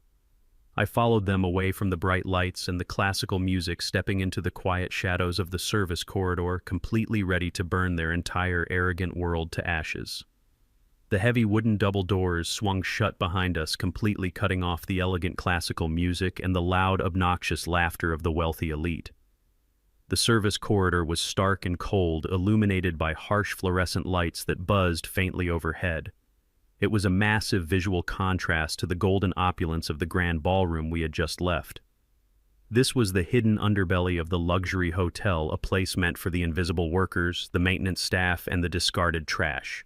It was the absolute perfect setting for the execution I was about to perform. Preston Sinclair leaned casually against the cold concrete wall, sliding his hands deep into the pockets of his expensive velvet tuxedo. He looked at me with a mixture of profound boredom and intense racial disgust. He clearly thought he was just humoring a crazy old man, giving his mistress a quiet, private moment to discipline her pathetic father-in-law out of sight from the wealthy investors. He had absolutely no idea that he was standing inside his own tomb. Savannah did not waste a single second. The moment the heavy doors sealed us off from the public, her carefully constructed mask of the elegant, supportive partner completely evaporated. Her beautiful face contorted into a mask of pure, unadulterated rage. She marched toward me, her expensive silver high heels echoing sharply on the bare concrete floor. She stopped right in front of me, her chest heaving with toxic fury, invading my personal space like a rabid animal. "You stupid, arrogant old fool!" she hissed, her voice vibrating with venom. "How dare you humiliate me tonight? How did you get out of that house?" I stood perfectly still, my hands resting calmly at my sides. I looked at her with the cold, calculating eyes of the bloodhound. I did not offer her an explanation. I did not cower or tremble like the fragile, retired mailman she thought I was. My absolute silence and my complete lack of fear pushed her over the absolute edge of her sanity. She was entirely used to me looking at the floor and shuffling my feet in submission. She raised her right hand. The heavy diamond bracelet on her wrist caught the harsh fluorescent light as her arm swung violently through the air. The slap was vicious and loud. Her open palm struck my left cheek with a sharp, cracking sound that echoed heavily down the long, empty corridor. The physical sting was sharp and hot, blooming rapidly across my weathered skin. A heavy gold ring on her finger caught the edge of my lower lip, drawing a tiny bead of warm metallic blood. I did not flinch. I did not raise my hands to protect myself. I slowly turned my head back to look at her, maintaining absolute, unbroken eye contact. Decades ago, I had stared down violent cartel accountants, armed money launderers, and desperate men facing life in prison. A physical slap from a spoiled, greedy narcissist felt like a gentle summer breeze. Preston let out a low, cruel chuckle from the dark corner of the hallway. "Put him in his proper place, Savannah," he murmured, taking a slow sip of his expensive bourbon. "Show the old dog exactly who owns him." Savannah was breathing heavily, staring at me with wild, furious eyes. She was deeply unnerved by my complete lack of physical reaction, but her towering, unearned arrogance quickly buried her temporary fear. She truly believed my stoicism was just the paralyzing shock of a broken, senile mind. She pointed a trembling, manicured finger directly at my face. "You are going to give me the original property deeds right now," she commanded, her voice a shrill, demanding screech. "I know you brought them, Warren. I know you came here to beg because you finally realize I hold all the absolute power over your pathetic existence. Give me the original power of attorney documents and the deed to your slum of a house. Hand them over and crawl back to your pathetic little rat hole before I have Preston break your legs and throw you in the river." She held out her hand, palm up, completely expecting me to surrender my entire life to her. She desperately wanted the absolute legal control she thought she had earned by manipulating my exhausted son. She wanted the final piece of the puzzle that would allow her to throw me into a miserable, locked medical facility and liquidate my family home for pure profit. I looked at her open, greedy hand. Then I looked at the dark brown manila envelope resting quietly in my own grip. It was time. The long, meticulous hunt was finally coming to an end. The trap had been flawlessly set. The prey was standing directly over the trigger, and it was time to let the heavy steel jaws snap completely shut. I reached into the inner pocket of my custom-tailored charcoal pinstripe suit. I pulled out a crisp white cotton handkerchief and slowly wiped the small drop of blood from the corner of my mouth. I folded the fabric neatly and placed it back into my pocket. My movements were slow, deliberate, and completely devoid of any fear or submission. I lifted the heavy brown envelope and held it out toward her waiting hand.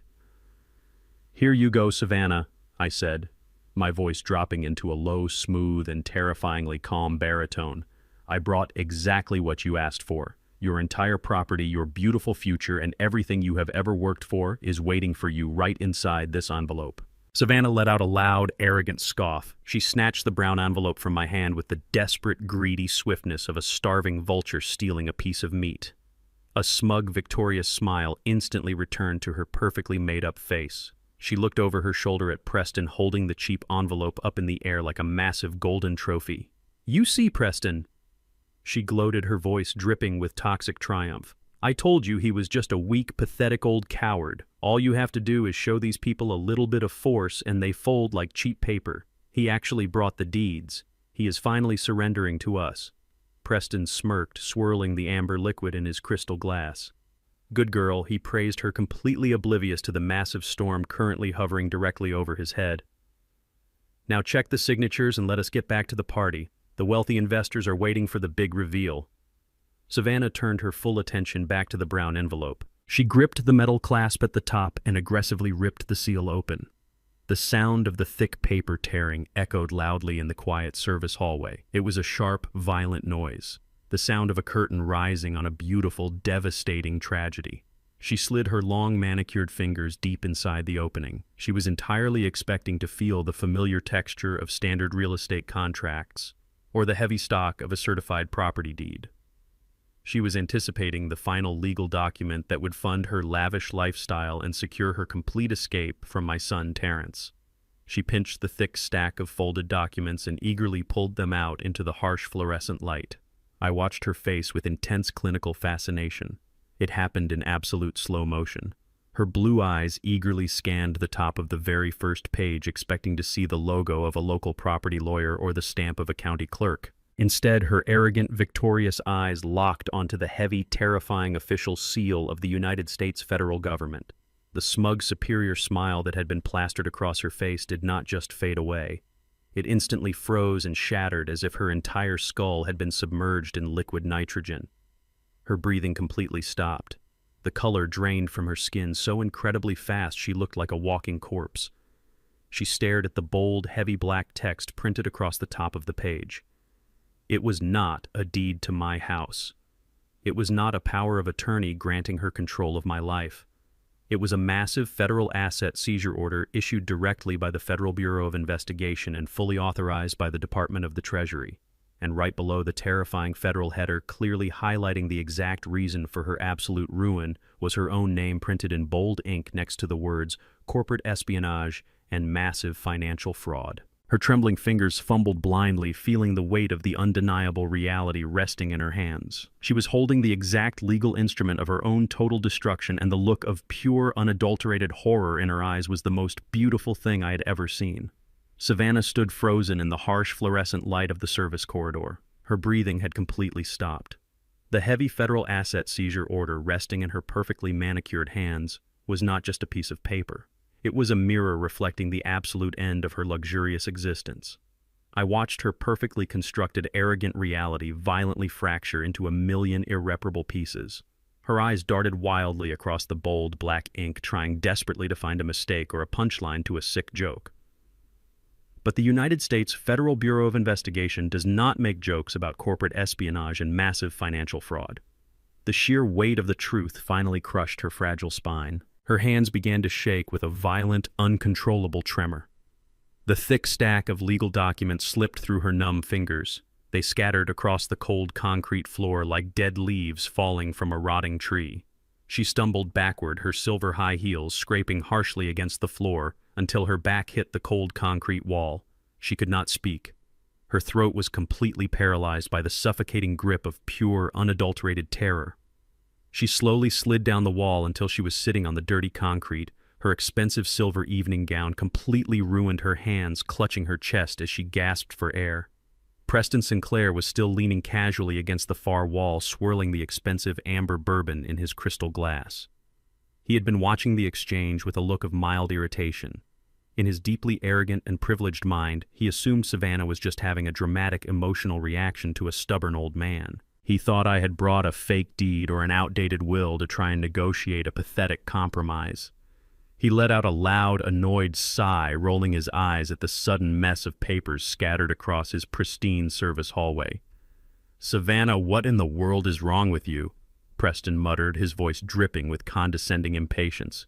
"Pick up those papers and stop acting like a hysterical child. We have a room full of venture capitalists waiting for us to unveil the medical device. We do not have time for these ghetto theatrics. Get the deed from the old man and let us go." Savannah did not respond. She just sat on the floor, staring blankly at the scattered papers, her mind completely broken by the sheer magnitude of her own consequences. Preston scowled, deeply offended that his mistress was ignoring a direct command. He pushed himself off the wall and marched over to us. He set his crystal glass down on a nearby service cart and crouched down to gather the scattered documents himself. He snatched the first page off the floor, fully expecting to see a residential property deed. But his arrogant blue eyes locked onto the exact same heavy federal seal that had just completely destroyed his mistress. I stood perfectly still, watching the exact moment the powerful tech billionaire realized he was standing on a landmine that had already detonated. The first document he picked up was the official federal freeze order. It explicitly detailed the immediate suspension of Vanguard Tech Ventures and listed his name as the primary target of an active federal money laundering and wire fraud investigation. But that was not the document that completely broke his mind. That honor belonged to the second page he scooped off the floor. It was the certified debt transfer agreement I had personally executed that very morning with Richard Croft at the First Atlanta Fidelity Bank. Preston stared at the heavily highlighted banking records. They clearly proved that his massive $5 million corporate loan, the very money he used to fund his lavish lifestyle and his fake tech empire, had been completely sold. The bank had dumped his toxic debt to avoid federal prosecution. and the sole legal entity that purchased that $5 million debt was a private, anonymous ghost corporation called the Yvonne Trust. Preston's heart rate spiked so fast I could practically see the pulse pounding in his neck. His perfectly manicured hands began to shake, matching the exact same pathetic tremor that had just overcome Savannah. He frantically flipped through the pages, reading the attached bank statements that proved his company accounts were currently frozen at exactly $0. He read the aggressive legal clause that explicitly granted the Yvonne Trust the immediate unyielding right to seize all of his corporate assets, including the stolen medical patent, the very second his accounts defaulted. He realized with a sickening absolute clarity that he did not own his company anymore. He did not own his luxury cars or his penthouse apartment. Every single thing he falsely claimed to possess was now legally owned by the mysterious trust fund holding his massive unpayable debt. His entire arrogant identity was built on stolen wealth, and that wealth had just been completely evaporated by a man he thought was a senile retired mailman. The color drained completely from his face, leaving his skin a sickly pale white. Thick beads of cold sweat broke out across his forehead, ruining his perfectly styled hair. He slowly looked up from the scattered papers on the concrete floor. His arrogant, mocking gaze was entirely gone. It was instantly replaced by the wide, terrified stare of a cornered rat who suddenly realized it was locked inside a cage with a starving lion. He looked at my polished leather shoes and slowly panned up to my custom-tailored charcoal pinstripe suit. He finally looked into my cold, unyielding eyes. His brain was violently misfiring, trying to connect the dots between the fragile old man Savannah had described and the lethal federal executioner standing right in front of him. He could not comprehend how an elderly black man from the south side of Atlanta possessed the financial firepower to buy a $5 million corporate debt in a single afternoon. "You," Preston wheezed, his voice completely breaking into a high-pitched, pathetic whisper. He swallowed hard, a loud, audible gulping sound trying to force air into his tightening lungs. "You bought my debt. The bank sold you my entire company. Who are you?" I did not smile. I did not offer him a single ounce of mercy or comfort. I slowly reached up with my steady, calloused hands and calmly adjusted the knot of my dark crimson silk tie, making sure it sat perfectly straight against my collar. I looked down at the broken, shivering billionaire kneeling on the dirty concrete floor, surrounded by the undeniable evidence of his total, absolute destruction. "I am Warren," I replied, my voice a deep, resonant rumble that echoed off the cold walls. "I am the husband of Yvonne, the brilliant woman who spent her dying days building this entire federal case against you. And currently I am your sole legal creditor, Preston. You have been completely bankrupt since 3 o'clock this afternoon." I stood in the cold service corridor watching the absolute destruction of a human mind. Savannah was sitting on the dirty concrete floor, her expensive silver evening gown pooling around her like dirty water. I watched her perfectly manicured hands claw desperately at the cold floor as if she were trying to stop herself from falling off a massive cliff. The human brain is a remarkable organ designed to protect itself from sudden catastrophic trauma, but there is absolutely no psychological shield thick enough to block the sheer magnitude of the devastation I had just dropped on her. Just 10 minutes ago, she was the undisputed queen of the Atlanta Innovation Gala.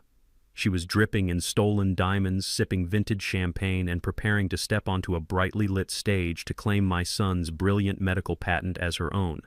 She had forged Terrence's signature, taken out $200,000 in fraudulent loans, and actively planned to lock her 73-year-old father-in-law inside a miserable state-run mental asylum. She thought she had completely secured a lifetime of unearned luxury. She thought she had stolen my house, my son's future, and my absolute freedom.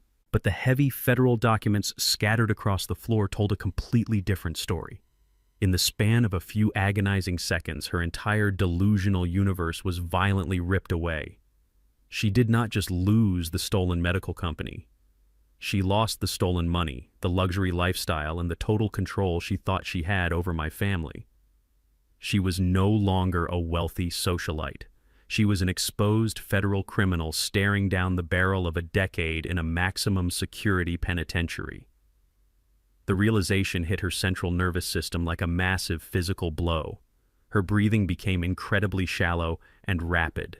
Her chest heaved up and down in erratic, panicked bursts as her lungs desperately fought for oxygen that her terrified brain simply could not process. Her eyes darted wildly around the narrow concrete hallway, searching for any possible escape route, any sliver of hope. She was a drowning woman frantically looking for a life raft. And then she looked up at Preston Sinclair. Preston was still kneeling on the floor, surrounded by the undeniable evidence of his own total bankruptcy. He was staring at the banking records that proved I was now the sole legal owner of his entire tech empire. His pristine velvet tuxedo felt like a heavy prison uniform. He was sweating profusely, his face a mask of pure, unadulterated horror. Savannah looked at him, her blue eyes wide and pleading. In her deeply twisted and dependent mind, Preston was her ultimate savior. He was the wealthy, powerful billionaire who was supposed to fix everything with his expensive lawyers and his corrupt political connections. She honestly believed their illicit affair actually meant something to him. She thought they were partners in crime. Preston Savannah gasped, her voice a high-pitched, pathetic wheeze. "Preston, please do something. Call your legal team. Call the bank. We can fight this. He is just a retired mailman. He cannot do this to us. You have to fix this, Preston." She reached out her trembling hand, gently grabbing the sleeve of his expensive velvet jacket. It was a desperate plea for protection from the monster she had awakened. But Preston Sinclair was not a loyal partner. He was a ruthless, narcissistic predator who only cared about his own survival.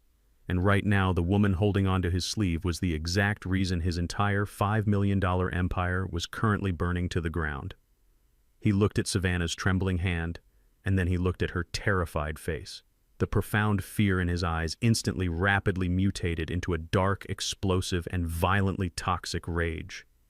He violently yanked his arm away from her grasp, as if her touch were a highly contagious disease. He pushed himself up from the floor, his expensive leather shoes scraping harshly against the concrete. He towered over her, his face completely twisted with pure, hateful fury. "Fix this!" Preston screamed, his voice echoing off the concrete walls with terrifying volume, completely abandoning any shred of his refined corporate composure. "Fix this. You completely ruined my life, you stupid, arrogant parasite." Savannah flinched, shrinking back against the cold wall. "Preston, you told me we were a team." She sobbed, tears of pure panic finally spilling over her perfectly applied makeup and running down her pale cheeks. "A team!" Preston roared, his hands clenched into tight, furious fists at his sides. "You told me your father-in-law was a helpless, senile old fool. You told me he was a pathetic, retired postal worker who could not even remember his own name. You promised me this was going to be a clean, easy acquisition. You literally invited a senior federal forensic investigator directly into my private bank accounts. You brought a federal executioner right to my front door." Preston did not stop there. The sheer, overwhelming pressure of losing his company, his wealth, and his freedom completely snapped whatever fragile restraint he had left. He realized that his life was permanently over, and he needed someone to absorb the physical impact of his absolute rage. He stepped forward, closing the distance between them. Before Savannah could even raise her hands to protect her face, Preston drew his arm back. He did not slap her with the back of his hand like a gentleman offering a warning.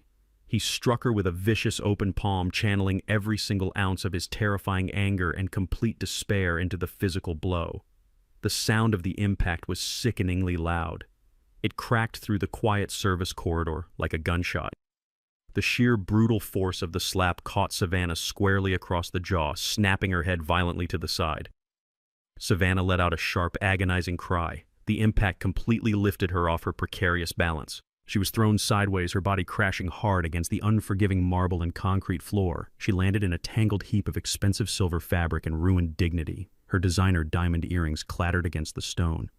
I stood perfectly still, watching the two arrogant elites completely turn on each other like starving rabid dogs trapped inside a fighting pit. There is absolutely no loyalty among thieves, especially when the stolen gold completely evaporates. Savannah lay on the cold floor, completely disoriented. The physical shock of Preston's violent assault, combined with the massive psychological obliteration of her entire life, was simply too much for her biological system to handle. Her brain was completely short-circuiting.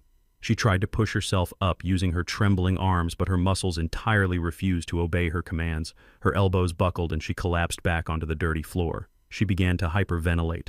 Her mouth opened wide, gasping desperately for air, but her throat was completely restricted by the crushing weight of her severe panic attack. The expensive vintage champagne she had been drinking all night in the grand ballroom suddenly rushed back up her throat, mixing with the sour, toxic taste of pure, unadulterated terror. She rolled onto her hands and knees, her body convulsing violently. She began to heave her stomach muscles contracting in painful, agonizing spasms as she retched onto the pristine floor of the luxury hotel. She was completely broken, stripped of her fake aristocratic grace, reduced to a pathetic, shivering mess. "Please," she managed to croak out between the violent spasms, her voice completely unrecognizable. "Please, I cannot breathe."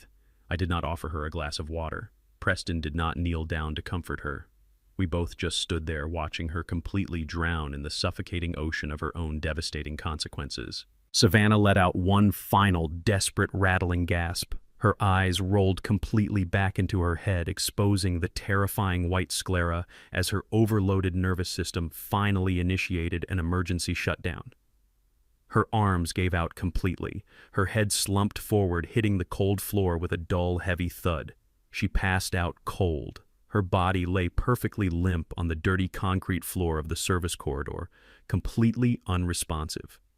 The arrogant, treacherous daughter-in-law who had actively tried to throw me into a locked mental asylum was now lying unconscious at my feet, utterly destroyed by the quiet, heavy weight of the absolute truth. The psychological trauma had completely shattered her mind, and the trap I had built for her was finally completely sealed shut. The cold concrete floor of the service corridor offered absolutely no comfort to the unconscious woman. 5 agonizing minutes passed before Savannah finally began to stir. I stood completely still, watching her perfectly manicured fingers twitch against the dirty stone. She let out a pathetic groaning sound as her eyes slowly fluttered open. Her vision was blurred, and her designer silver dress was completely ruined, stained with dirt and the remnants of her own severe panic attack. She tried to push herself up onto her knees, her head hanging low, her blonde hair sticking to her sweaty face. She was desperately hoping that the crushing federal asset seizure order and Preston's violent physical assault were just the dark fragments of a horrible nightmare. But the nightmare was completely real, and it was about to get infinitely worse. Before she could even gather the strength to stand up, the heavy wooden double doors leading to the grand ballroom burst wide open with an explosive, violent force. It was not the hotel security staff responding to a noise complaint. A highly coordinated team of armed federal agents and local police officers flooded into the narrow hallway. Their heavy black tactical boots pounded against the polished floor, shaking the very foundation of the luxury hotel. Bright flashlights cut through the dim fluorescent lighting. The loud authoritative shouts of law enforcement echoed off the walls, commanding everyone to freeze and put their hands in the air. Preston Sinclair tried to make a sudden, desperate run for the emergency exit, but his arrogant billionaire status offered absolutely zero protection against federal authorities. 2 massive tactical agents slammed him violently against the concrete wall.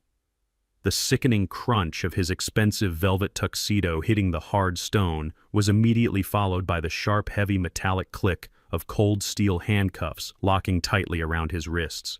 Savannah sat on the floor, completely paralyzed by the sheer magnitude of the raid. The elegant high society tech gala happening just on the other side of the doors had been completely shut down. The wealthy venture capitalists and arrogant corporate elites were currently being held in the main room, watching the spectacular public downfall of the man who had just promised them the future of medical innovation. Savannah pressed her back against the wall, pulling her knees to her chest, sobbing uncontrollably as the federal agents secured the perimeter. The radio chatter from the police officers filled the air with a cold, clinical reality. She looked up at me, her tear-streaked face twisting into a mask of pure, unadulterated desperation. She was frantically searching her broken mind for a way out, a loophole, a lie she could spin to save her own skin. But her entire network of deception was about to be permanently eradicated from the face of the earth. Through the chaotic sea of dark uniforms and flashing badges, a single civilian figure slowly walked into the service corridor. The armed agents naturally parted to let him through because I had specifically cleared his arrival with the Federal Task Force commander earlier that afternoon. It was my son. It was Terrence. He was no longer wearing the exhausted, defeated expression of a man bleeding out from a failing medical startup. He was wearing a dark suit, his posture completely straight, his jaw clenched tight with a profound, terrifying resolve. I had sent him a simple text message 3 hours ago telling him to come to the downtown luxury hotel and wait in the lobby until the police arrived. He stepped into the harsh light of the hallway and stopped right next to me. He did not look like a grieving son mourning the sudden loss of his mother anymore. He looked exactly like the bloodhound. He looked like a man who had finally seen the absolute unfiltered truth. Terrence stood perfectly still, his dark eyes slowly scanning the absolute wreckage of the service corridor. He looked at Preston Sinclair groaning against the wall with his hands bound in heavy steel chains. He looked at the massive stack of federal banking records and asset seizure orders scattered across the wet concrete floor. And then his eyes fell upon the glossy, high-definition surveillance photographs resting near his expensive leather shoes. I watched my son look down at the crystal-clear images of his beautiful wife wearing designer clothes and intimately kissing the very man who had arrogantly rejected his medical patent 6 months ago. He saw the pictures of them holding hands entering luxury hotel rooms and laughing together while he was sitting alone in a cold laboratory slowly going bankrupt. The final heavy curtain of his complete blindness was violently ripped away. Savannah saw the exact moment his eyes locked onto the affair photographs. A fresh wave of absolute terror washed over her pale face. She realized her ultimate safety net, the husband she had manipulated and abused for 5 years, was currently looking directly at her unforgivable treason. She scrambled frantically to her hands and knees, ignoring the federal agents standing all around her. She crawled across the dirty concrete floor, weeping hysterically, her silver dress dragging behind her like a heavy chain of guilt. She reached Terrence and threw her arms around his legs, clinging to him with the desperate, pathetic grip of a drowning parasite. "Terrence, please," she wailed, her voice cracking and echoing tragically in the narrow hallway. "Honey, you have to listen to me. Your father is completely insane. He is trying to ruin me. He forged those pictures, Terrence. He set this entire thing up because he is a crazy old man and he hates me. Please, baby, tell them to let me go. I love you so much. It is all a lie." The entire hallway fell into a dead-heavy silence. The federal agent stopped moving, waiting to see how the young inventor would react to the weeping woman clinging to his legs. Savannah buried her face in his dark trousers, sobbing loudly, pouring every single ounce of her manipulative energy into the performance.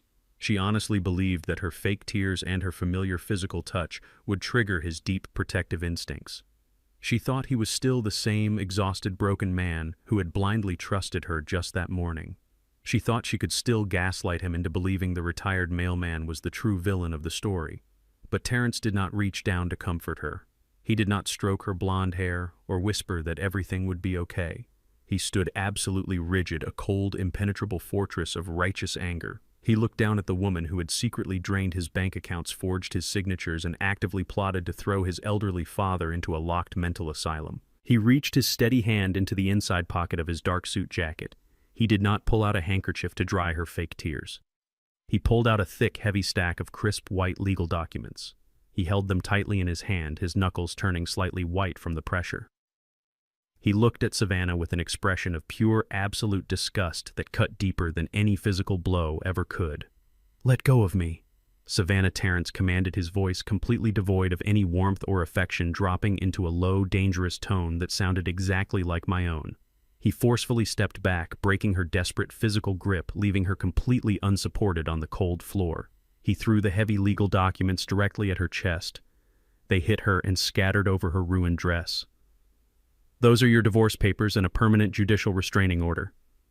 Terrence stated, his words ringing out with lethal, crystal-clear precision. "You are absolutely entirely erased from my life." Savannah gasped, shaking her head in violent denial, clutching the papers with trembling hands. "No, Terrence, you cannot do this," she pleaded, her voice a pathetic whisper. "You do not understand." "Yvonne, my mother understood everything." Terrence interrupted, his voice rising with a fierce, protective fury. "She understood exactly what kind of monster you were. She sent a delayed, encrypted email to my private server. It arrived exactly 1 hour ago. I heard the voice recording, Savannah. I saw the offshore wire transfers.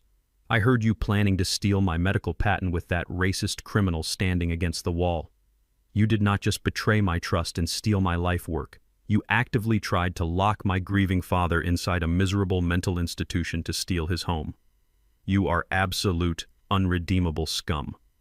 My wife was barely in the ground when my daughter-in-law walked up to me in the pouring rain and told me to pack my bags for a cheap nursing home. I did not say a single word. I just got into my neighbor's truck and let him drive me away, but he did not take me home.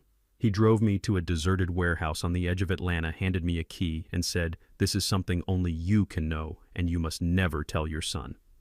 I stood there in shock as I opened the heavy metal door and realized that everything I thought I knew was a complete lie. For the last 2 years, my sweet, gentle wife had been hiding a massive and dangerous secret. Before I tell you what was inside that room, let me know where you are watching from in the comments below. Hit like and subscribe if you believe a mother will do absolutely anything to protect her family. The heavy silence in the service corridor was only broken by the pathetic sound of Savannah sobbing onto the dirty concrete floor. Terrence had just delivered the final devastating blow, completely erasing her from our family. She was utterly broken, stripped of her fake aristocratic elegance, and left with absolutely nothing. But the absolute worst of human nature was about to reveal itself right in front of our eyes, when a sinking ship is finally going down. The rats do not hold hands and sing songs of loyalty. They climb over each other violently, clawing at anything they can reach, just to keep their own heads above the freezing water for one more second. Preston Sinclair was the ultimate rat. He was currently pinned against the cold concrete wall by 2 massive federal agents, his wrists tightly bound in heavy steel cuffs. He had watched my son throw the divorce papers onto Savannah's ruined silver dress. He had listened as Terrence laid out the undeniable evidence of their massive corporate theft and their cruel conspiracy to lock me inside a mental asylum. Preston realized with a sudden, terrifying clarity that Savannah had absolutely no leverage left. She was completely useless to him now. And more importantly, he realized that the quiet, elderly black man standing in the custom-tailored pinstripe suit was the only person in the entire building who held the keys to his absolute survival. Preston completely ignored Savannah weeping on the floor. He ignored my son Terrence, who had just reclaimed his dignity and his stolen medical patent. Preston locked his panicked, bloodshot eyes directly onto mine. The arrogant billionaire tech investor, the man who refused to do honest business with African-American entrepreneurs, was about to completely abandon his toxic pride and beg a retired mailman for his miserable life. "Mr. Warren." Preston gasped, his voice trembling with a pathetic, desperate urgency. "Please, you have to listen to me. I am a victim here too. I had absolutely no idea she was planning to throw you into a psychiatric ward. I swear to God I did not know she was stealing money from her own husband to fund my company." Savannah suddenly stopped crying. Her head snapped up from the dirty concrete floor, her tear-streaked face frozen in a mask of pure, unadulterated shock. She stared at the man she had risked her entire life for, the wealthy lover who had promised her a lifetime of luxury and protection. She brought the medical patent to me. Preston continued, his voice growing louder and more frantic, desperately trying to convince the federal agents holding him against the wall. She forged all of Terrence's signatures on the transfer documents. She masterminded the entire theft. I was just a blind investor, Mr. Warren. I thought it was a legitimate business acquisition. She completely manipulated me. If you tell the federal prosecutor to drop the money laundering charges against my firm, I will give you everything. I will testify against her in open court. I will stand on the witness stand and tell the jury exactly how she planned the entire fraud.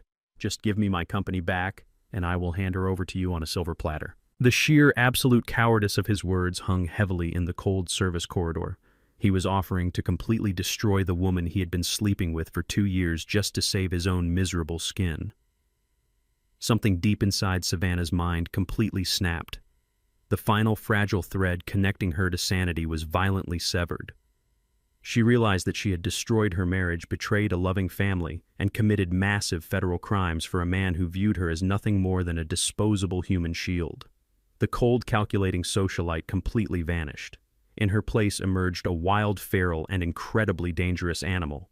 Savannah let out a raw, agonizing scream that did not even sound human. It was a guttural, terrifying shriek of pure, absolute betrayal and blind rage. She scrambled up from the dirty concrete floor, her ruined silver evening gown tearing loudly as her high heels slipped on the wet stone. She did not run toward the exit. She launched her entire body directly at Preston Sinclair. "You lying piece of garbage!" Savannah shrieked, her voice echoing violently down the narrow hallway. "You promised me. You said we were going to build an empire together. You made me do those things to the old man." She crashed into Preston with the force of a desperate, wounded predator. Because Preston's hands were securely cuffed behind his back, he was entirely defenseless. Savannah raised her perfectly manicured hands and began violently clawing at his face. Her sharp fingernails dug deep into his pale skin, leaving long, bleeding scratches across his cheeks and his forehead. She tore at his expensive velvet tuxedo, ripping the crisp white shirt underneath, completely destroying his carefully constructed wealthy facade.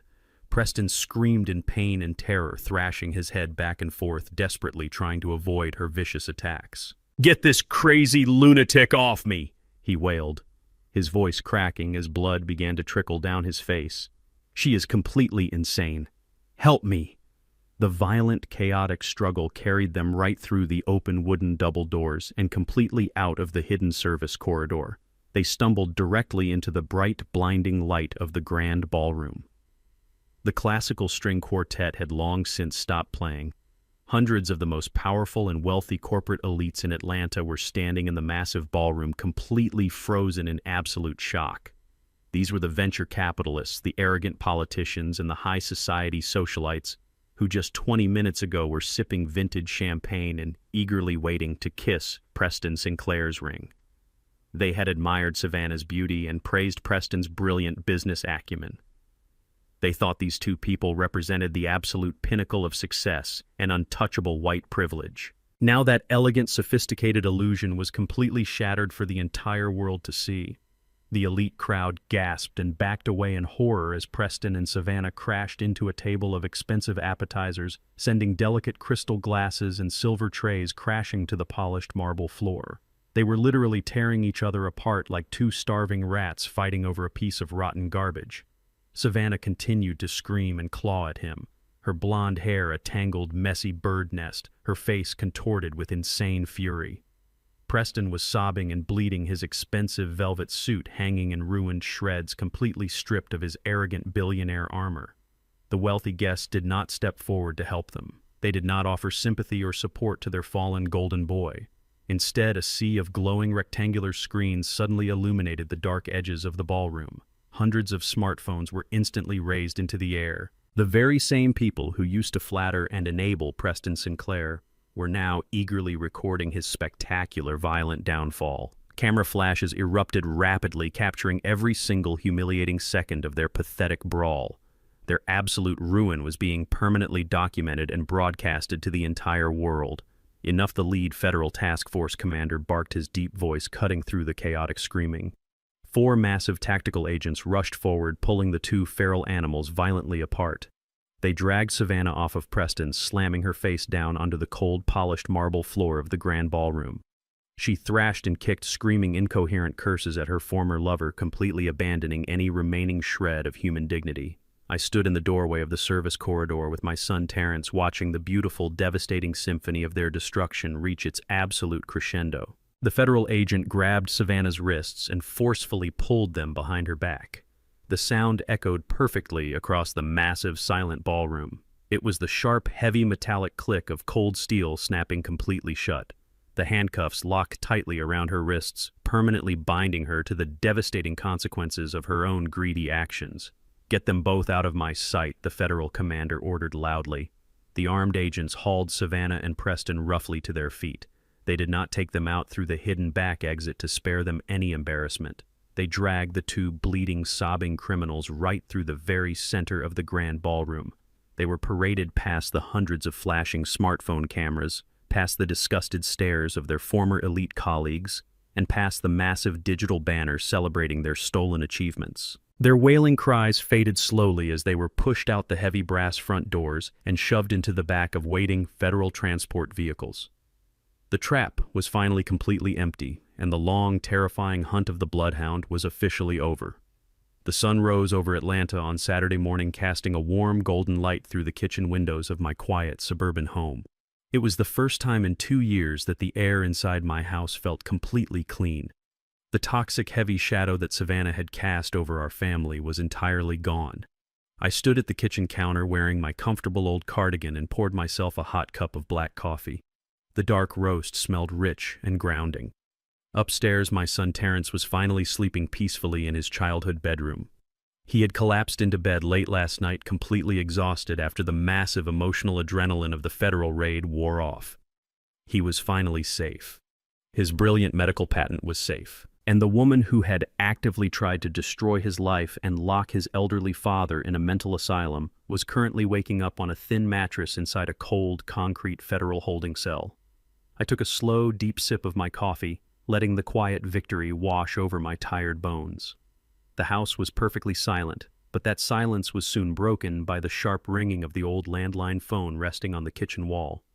I walked over and looked at the caller identification screen. It displayed a generic automated number originating from the Fulton County Detention Center. I let it ring twice before I slowly picked up the receiver and pressed it to my ear. An automated voice informed me that I had a collect call from an inmate. I pressed the button to accept the charges. Warren Savannah sobbed, her voice echoing through the phone line, sounding completely weak and incredibly pathetic. She was crying so hard she could barely form a coherent sentence. The arrogant, vicious corporate predator who had slapped my face in the service corridor just 12 hours ago was entirely gone.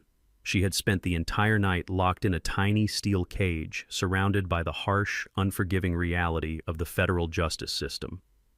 She had finally realized that her wealthy lover, Preston Sinclair, was not going to send an expensive team of lawyers to rescue her.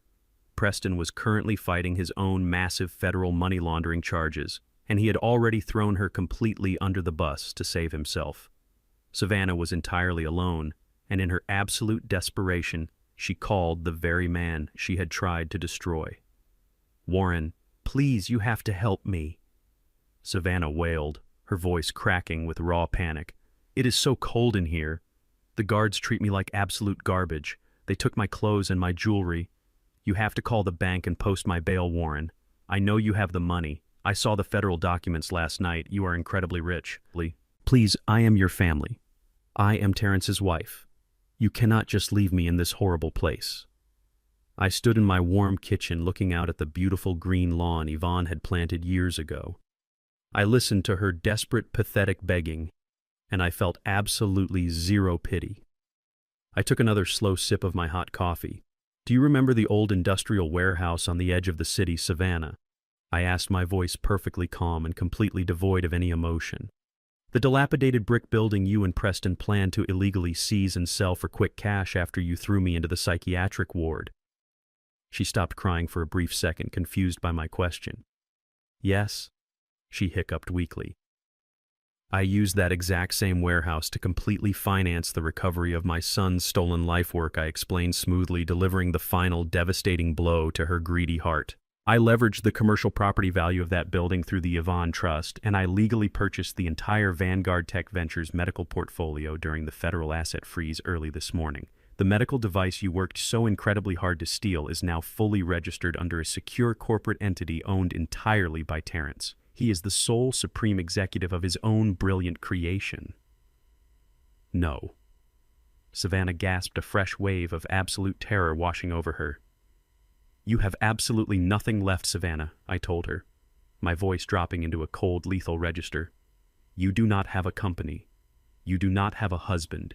You do not have a single penny of the money you violently stole from my boy. And you certainly do not have a family to bail you out of federal prison. Enjoy your new concrete home." I pulled the phone away from my ear and pressed the button, completely disconnecting the line. I cut off her agonizing screams and placed the receiver gently back on the wall mount. I did not even have time to finish my cup of coffee before the absolute final piece of the battlefield presented itself right on my front lawn. The loud, aggressive screech of heavy car tires echoed down my quiet suburban street. A massive, pristine white luxury sport utility vehicle swerved sharply and parked illegally right across my driveway, blocking the path. The heavy doors flew open, and two people marched furiously up my front walkway. It was Thomas and Martha Vance, Savannah's biological parents. They were the exact arrogant, wealthy people who had taught their daughter how to look down on the rest of the world. They were an older white couple who wore expensive country club attire and carried an unbearable sense of racial and financial superiority everywhere they went. For 5 years, they had refused to invite me or Yvonne to their lavish holiday parties.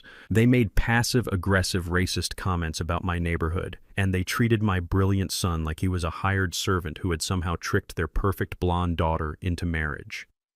I unlocked the front door and stepped out onto the wooden porch before they could even ring the bell. I stood at the top of the stairs looking down at them. Thomas Vance was red in the face, breathing heavily, his fists clenched tightly at his sides.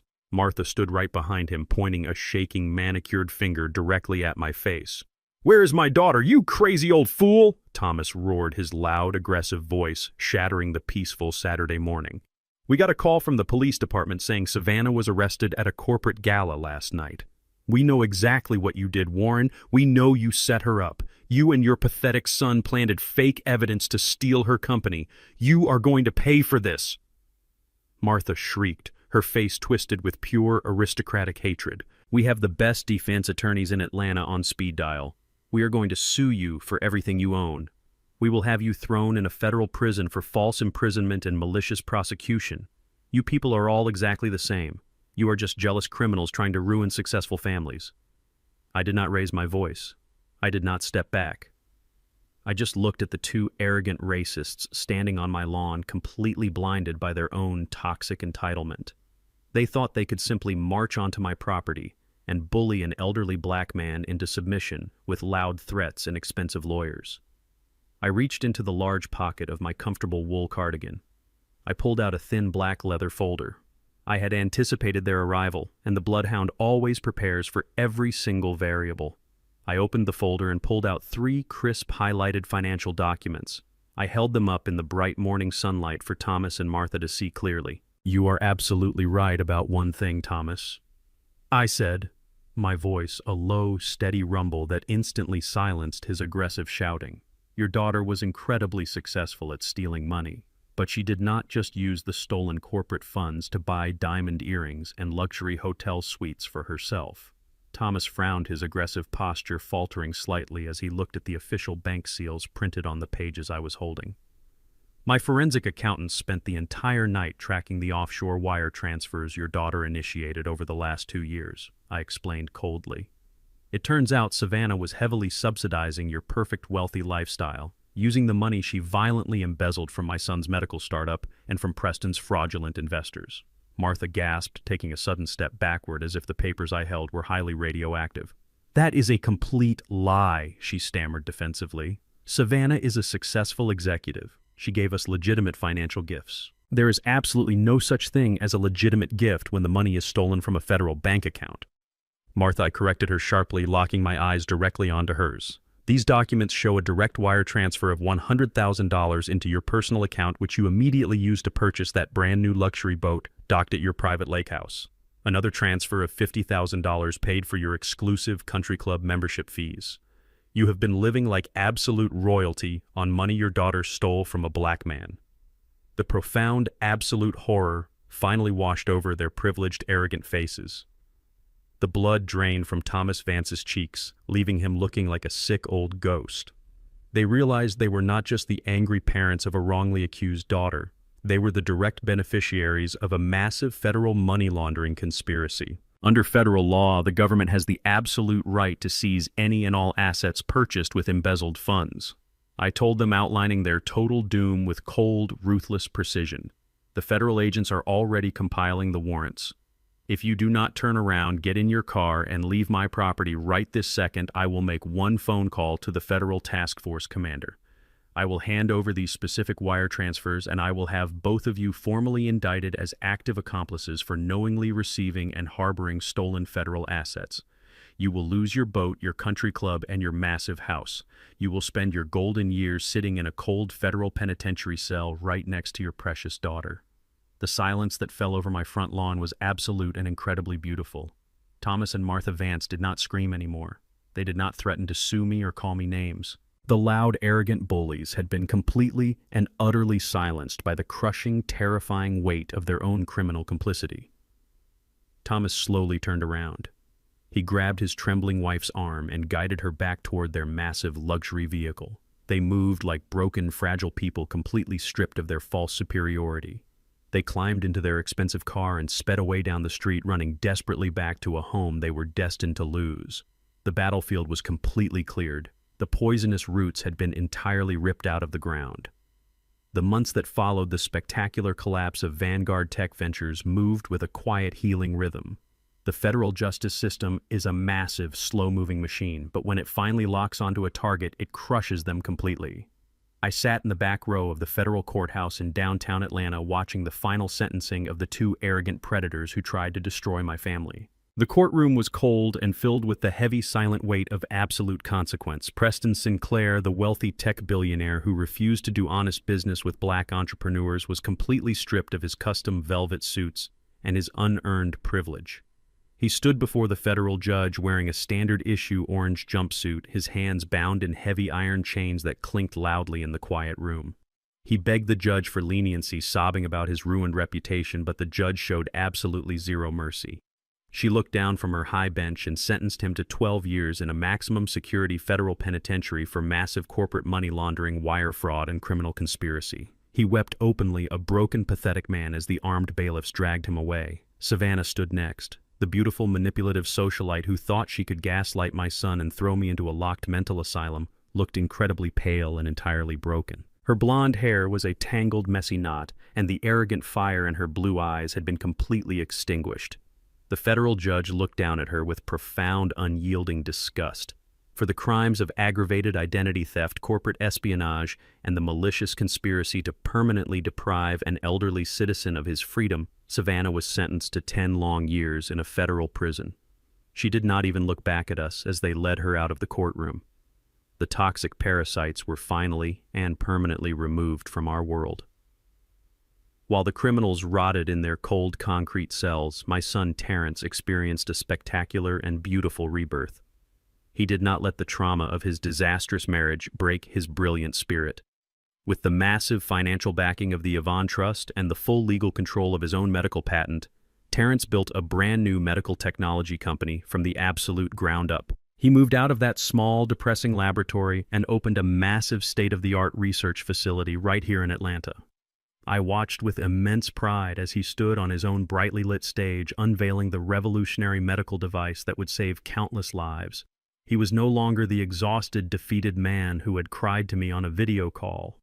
He was a confident, powerful chief executive officer, fully stepping into the massive potential his mother and I always knew he possessed. He hired a brilliant team of honest, hardworking engineers, and he made sure that absolute integrity was the foundation of his entire corporate empire. The legacy he was building was completely untouchable, and it belonged entirely to him. As for me, I did exactly what I have done for the last 25 years. I did not move into a sprawling mansion in a gated community. I did not buy a fleet of luxury imported cars or start wearing heavy gold watches. That flashy, superficial lifestyle belongs to people who desperately need to prove their worth to complete strangers. I already knew exactly who I was, and I knew exactly the kind of man my sweet Yvonne fell in love with. I stayed right here in my quiet suburban house on the south side. I put my custom-tailored charcoal pinstripe suit back into the heavy, dust-proof garment bag and pushed it to the very back of my dark closet. The bloodhound had successfully completed his final hunt, and it was time for him to go back to sleep. I put on my faded brown wool cardigan and my comfortable orthopedic walking shoes. I spent my quiet mornings drinking black coffee on the front porch, waving to my neighbor Victor as he drove past in his rusted old pickup truck. I spent my long, warm afternoons pushing my old lawnmower across the front yard, trimming the grass and carefully tending to the beautiful yellow rose bushes Yvonne had planted decades ago. The profound, deep satisfaction of honest physical labor kept me grounded.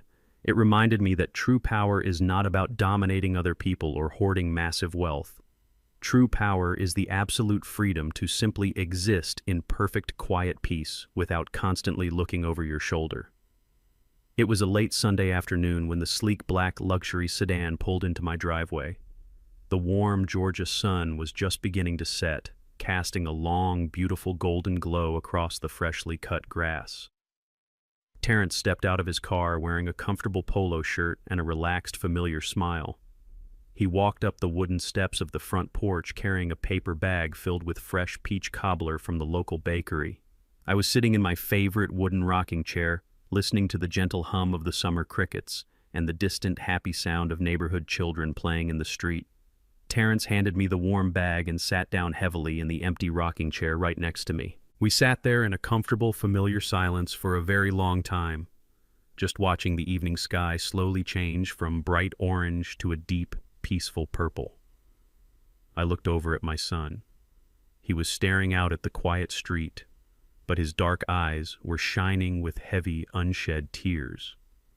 The massive emotional weight of the past year, the betrayal, the federal raid, the trial, and the glorious rebuilding of his life was finally catching up to him in the profound safety of our shared silence.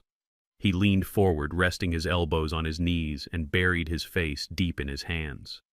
Dad Terrence whispered, his voice cracking with a deep, profound sorrow that broke my heart. I am so incredibly sorry.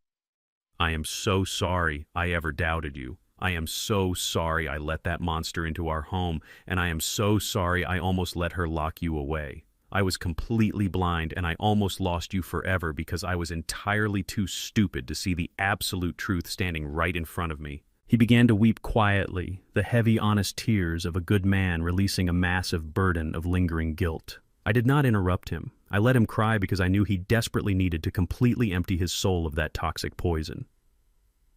When his tears finally began to slow down, I reached out my calloused, weathered hand. I placed it firmly on his broad shoulder, offering him the warm, steady, unwavering strength of a father who had never once stopped loving him. I looked at my boy, and I gave him a soft, gentle smile. "You do not ever need to apologize to me, Terrence," I told him, my voice a low, comforting rumble in the quiet evening air. "You were navigating a terrible, dark storm, and that woman was actively blinding you to the dangerous rocks. But you survived it. We survived it, and we absolutely did not do it alone." I looked up at the darkening Atlanta sky, thinking about the brilliant, beautiful woman who had spent her final dying days mapping out an entire criminal conspiracy in a cold industrial warehouse just to keep her family safe. "Your mother protected us, Terrence," I said softly, feeling a deep, warm, comforting presence settling over the old wooden porch. "She saw the deadly danger long before either of us did, and she gave me the exact tools I needed to completely dismantle their trap. She loved you more than life itself, and she made absolutely sure that nobody would ever steal your future. Do not carry this heavy guilt anymore, my son. The dark storm is completely over. Your mother protected us, and we are safe now." It was a bright, warm Sunday morning when I drove my rusted pickup truck back to the quiet cemetery on the outskirts of Atlanta. The sky above was a brilliant, crystal-clear blue, completely different from the dark, freezing rain that had soaked my clothes on the day we put my sweet Yvonne into the ground. The air smelled of fresh pine needles and warm earth. The heavy, dark storm that had violently threatened to consume my family was completely gone, leaving behind a profound, unbroken peace. I parked my truck near the iron gates and walked slowly across the freshly cut green grass, holding a single pristine white rose in my calloused hand. I reached her headstone and stood there for a long time, just listening to the gentle rustling of the leaves in the ancient oak trees above. I slowly knelt down. My knees popped a little, reminding me of my 73 years on this earth. But the pain was entirely manageable. I placed the beautiful white rose gently against the cool gray stone right beneath her perfectly engraved name. "I did it, Yvonne." I whispered, my voice thick with emotion but completely steady. "I did exactly what you asked me to do. I found your hidden warehouse. I saw the massive, incredible war room you built while you were so incredibly sick. I took the undeniable evidence you gathered, and I used it to absolutely destroy the monsters who were trying to ruin our boy. Terrence is completely safe now, my love. He has his medical patent back. He opened his own massive research facility, and he is thriving. Savannah is sitting in a federal prison cell, and she will not see the outside world for 10 long years. You protected us, Yvonne. Even when you were dying, you were the fiercest protector this family ever had. I am so incredibly proud of you, and I miss you every single day." I rested my hand on the warm granite of her headstone, feeling a deep, spiritual connection to the brilliant woman who had shared my life for 45 years. She was a high school teacher who loved baking peach cobbler, but underneath that gentle exterior she possessed the strategic mind of a master chess player. She knew exactly how the world worked, and she knew exactly how society viewed people like us. Society has a very specific and incredibly cruel way of looking at a man like me. When you are an older African-American man walking through a wealthy suburban neighborhood, or standing in the pristine marble lobby of a high-rise corporate bank, people do not see a lifetime of achievement. They do not see a brilliant mind or a senior federal forensic auditor who used to take down global money laundering syndicates for the United States government. They look at my faded brown wool cardigan, my scuffed orthopedic shoes, and the deep, heavy wrinkles lining my dark skin, and they immediately write me off as completely insignificant. They look at the color of my skin and my humble demeanor, and they instantly decide that I am uneducated, helpless, and entirely disposable. They see a fragile, retired postal worker who probably needs help crossing a busy street. Savannah and her wealthy, arrogant lover, Preston Sinclair, built their entire criminal strategy on that exact racist, ageist assumption. They thought my quiet demeanor was a symptom of a rotting, senile brain. They thought my endless patience was a clear sign of absolute weakness. They thought they could easily forge documents, steal my son's legacy, and throw me into a miserable, locked psychiatric ward because they truly believed a black man in his 70s had absolutely zero power to fight back against their wealthy white privilege. They never once stopped to consider that the old man sitting silently in the faded armchair staring blankly at the wall was actually taking meticulous mental notes. They never realized that while they were loudly insulting me in my own living room, I was actively mapping out the complete destruction of their entire corporate empire. They confused my strategic silence with total surrender. That was their absolute fatal mistake. The invisibility of being an old black man in America is a heavy burden to carry, but if you know how to use it, that invisibility becomes your absolute greatest weapon. I let them believe their own arrogant lies. I let them think they were the apex predators hunting a weak, helpless animal. I put on the disguise of the confused retired mailman, and I walked right past their security desks into their private offices and deep into their encrypted bank accounts without anyone ever noticing my presence. True justice is never born from loud, explosive anger. Savannah operated on pure, toxic emotion. She threw theatrical tantrums, she smashed doors with heavy hammers, and she screamed violently in hotel hallways when she finally lost control. But loud anger is incredibly sloppy. It blinds you to your own mistakes, and it leaves massive holes in your defense. I learned decades ago in the high-stakes halls of the federal government that the absolute greatest revenge is a meticulously prepared truth.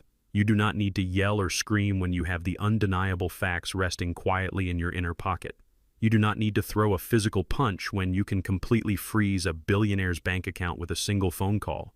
You simply let the arrogant predators build their own elaborate traps, you let them step inside, and then you quietly lock the heavy steel door right behind them. I stood up from the grave, brushing the loose blades of green grass from the knees of my trousers. I looked down at the white rose resting peacefully against the gray stone. The bloodhound had successfully completed his final hunt. The federal executioner was officially retired and safely buried deep underground.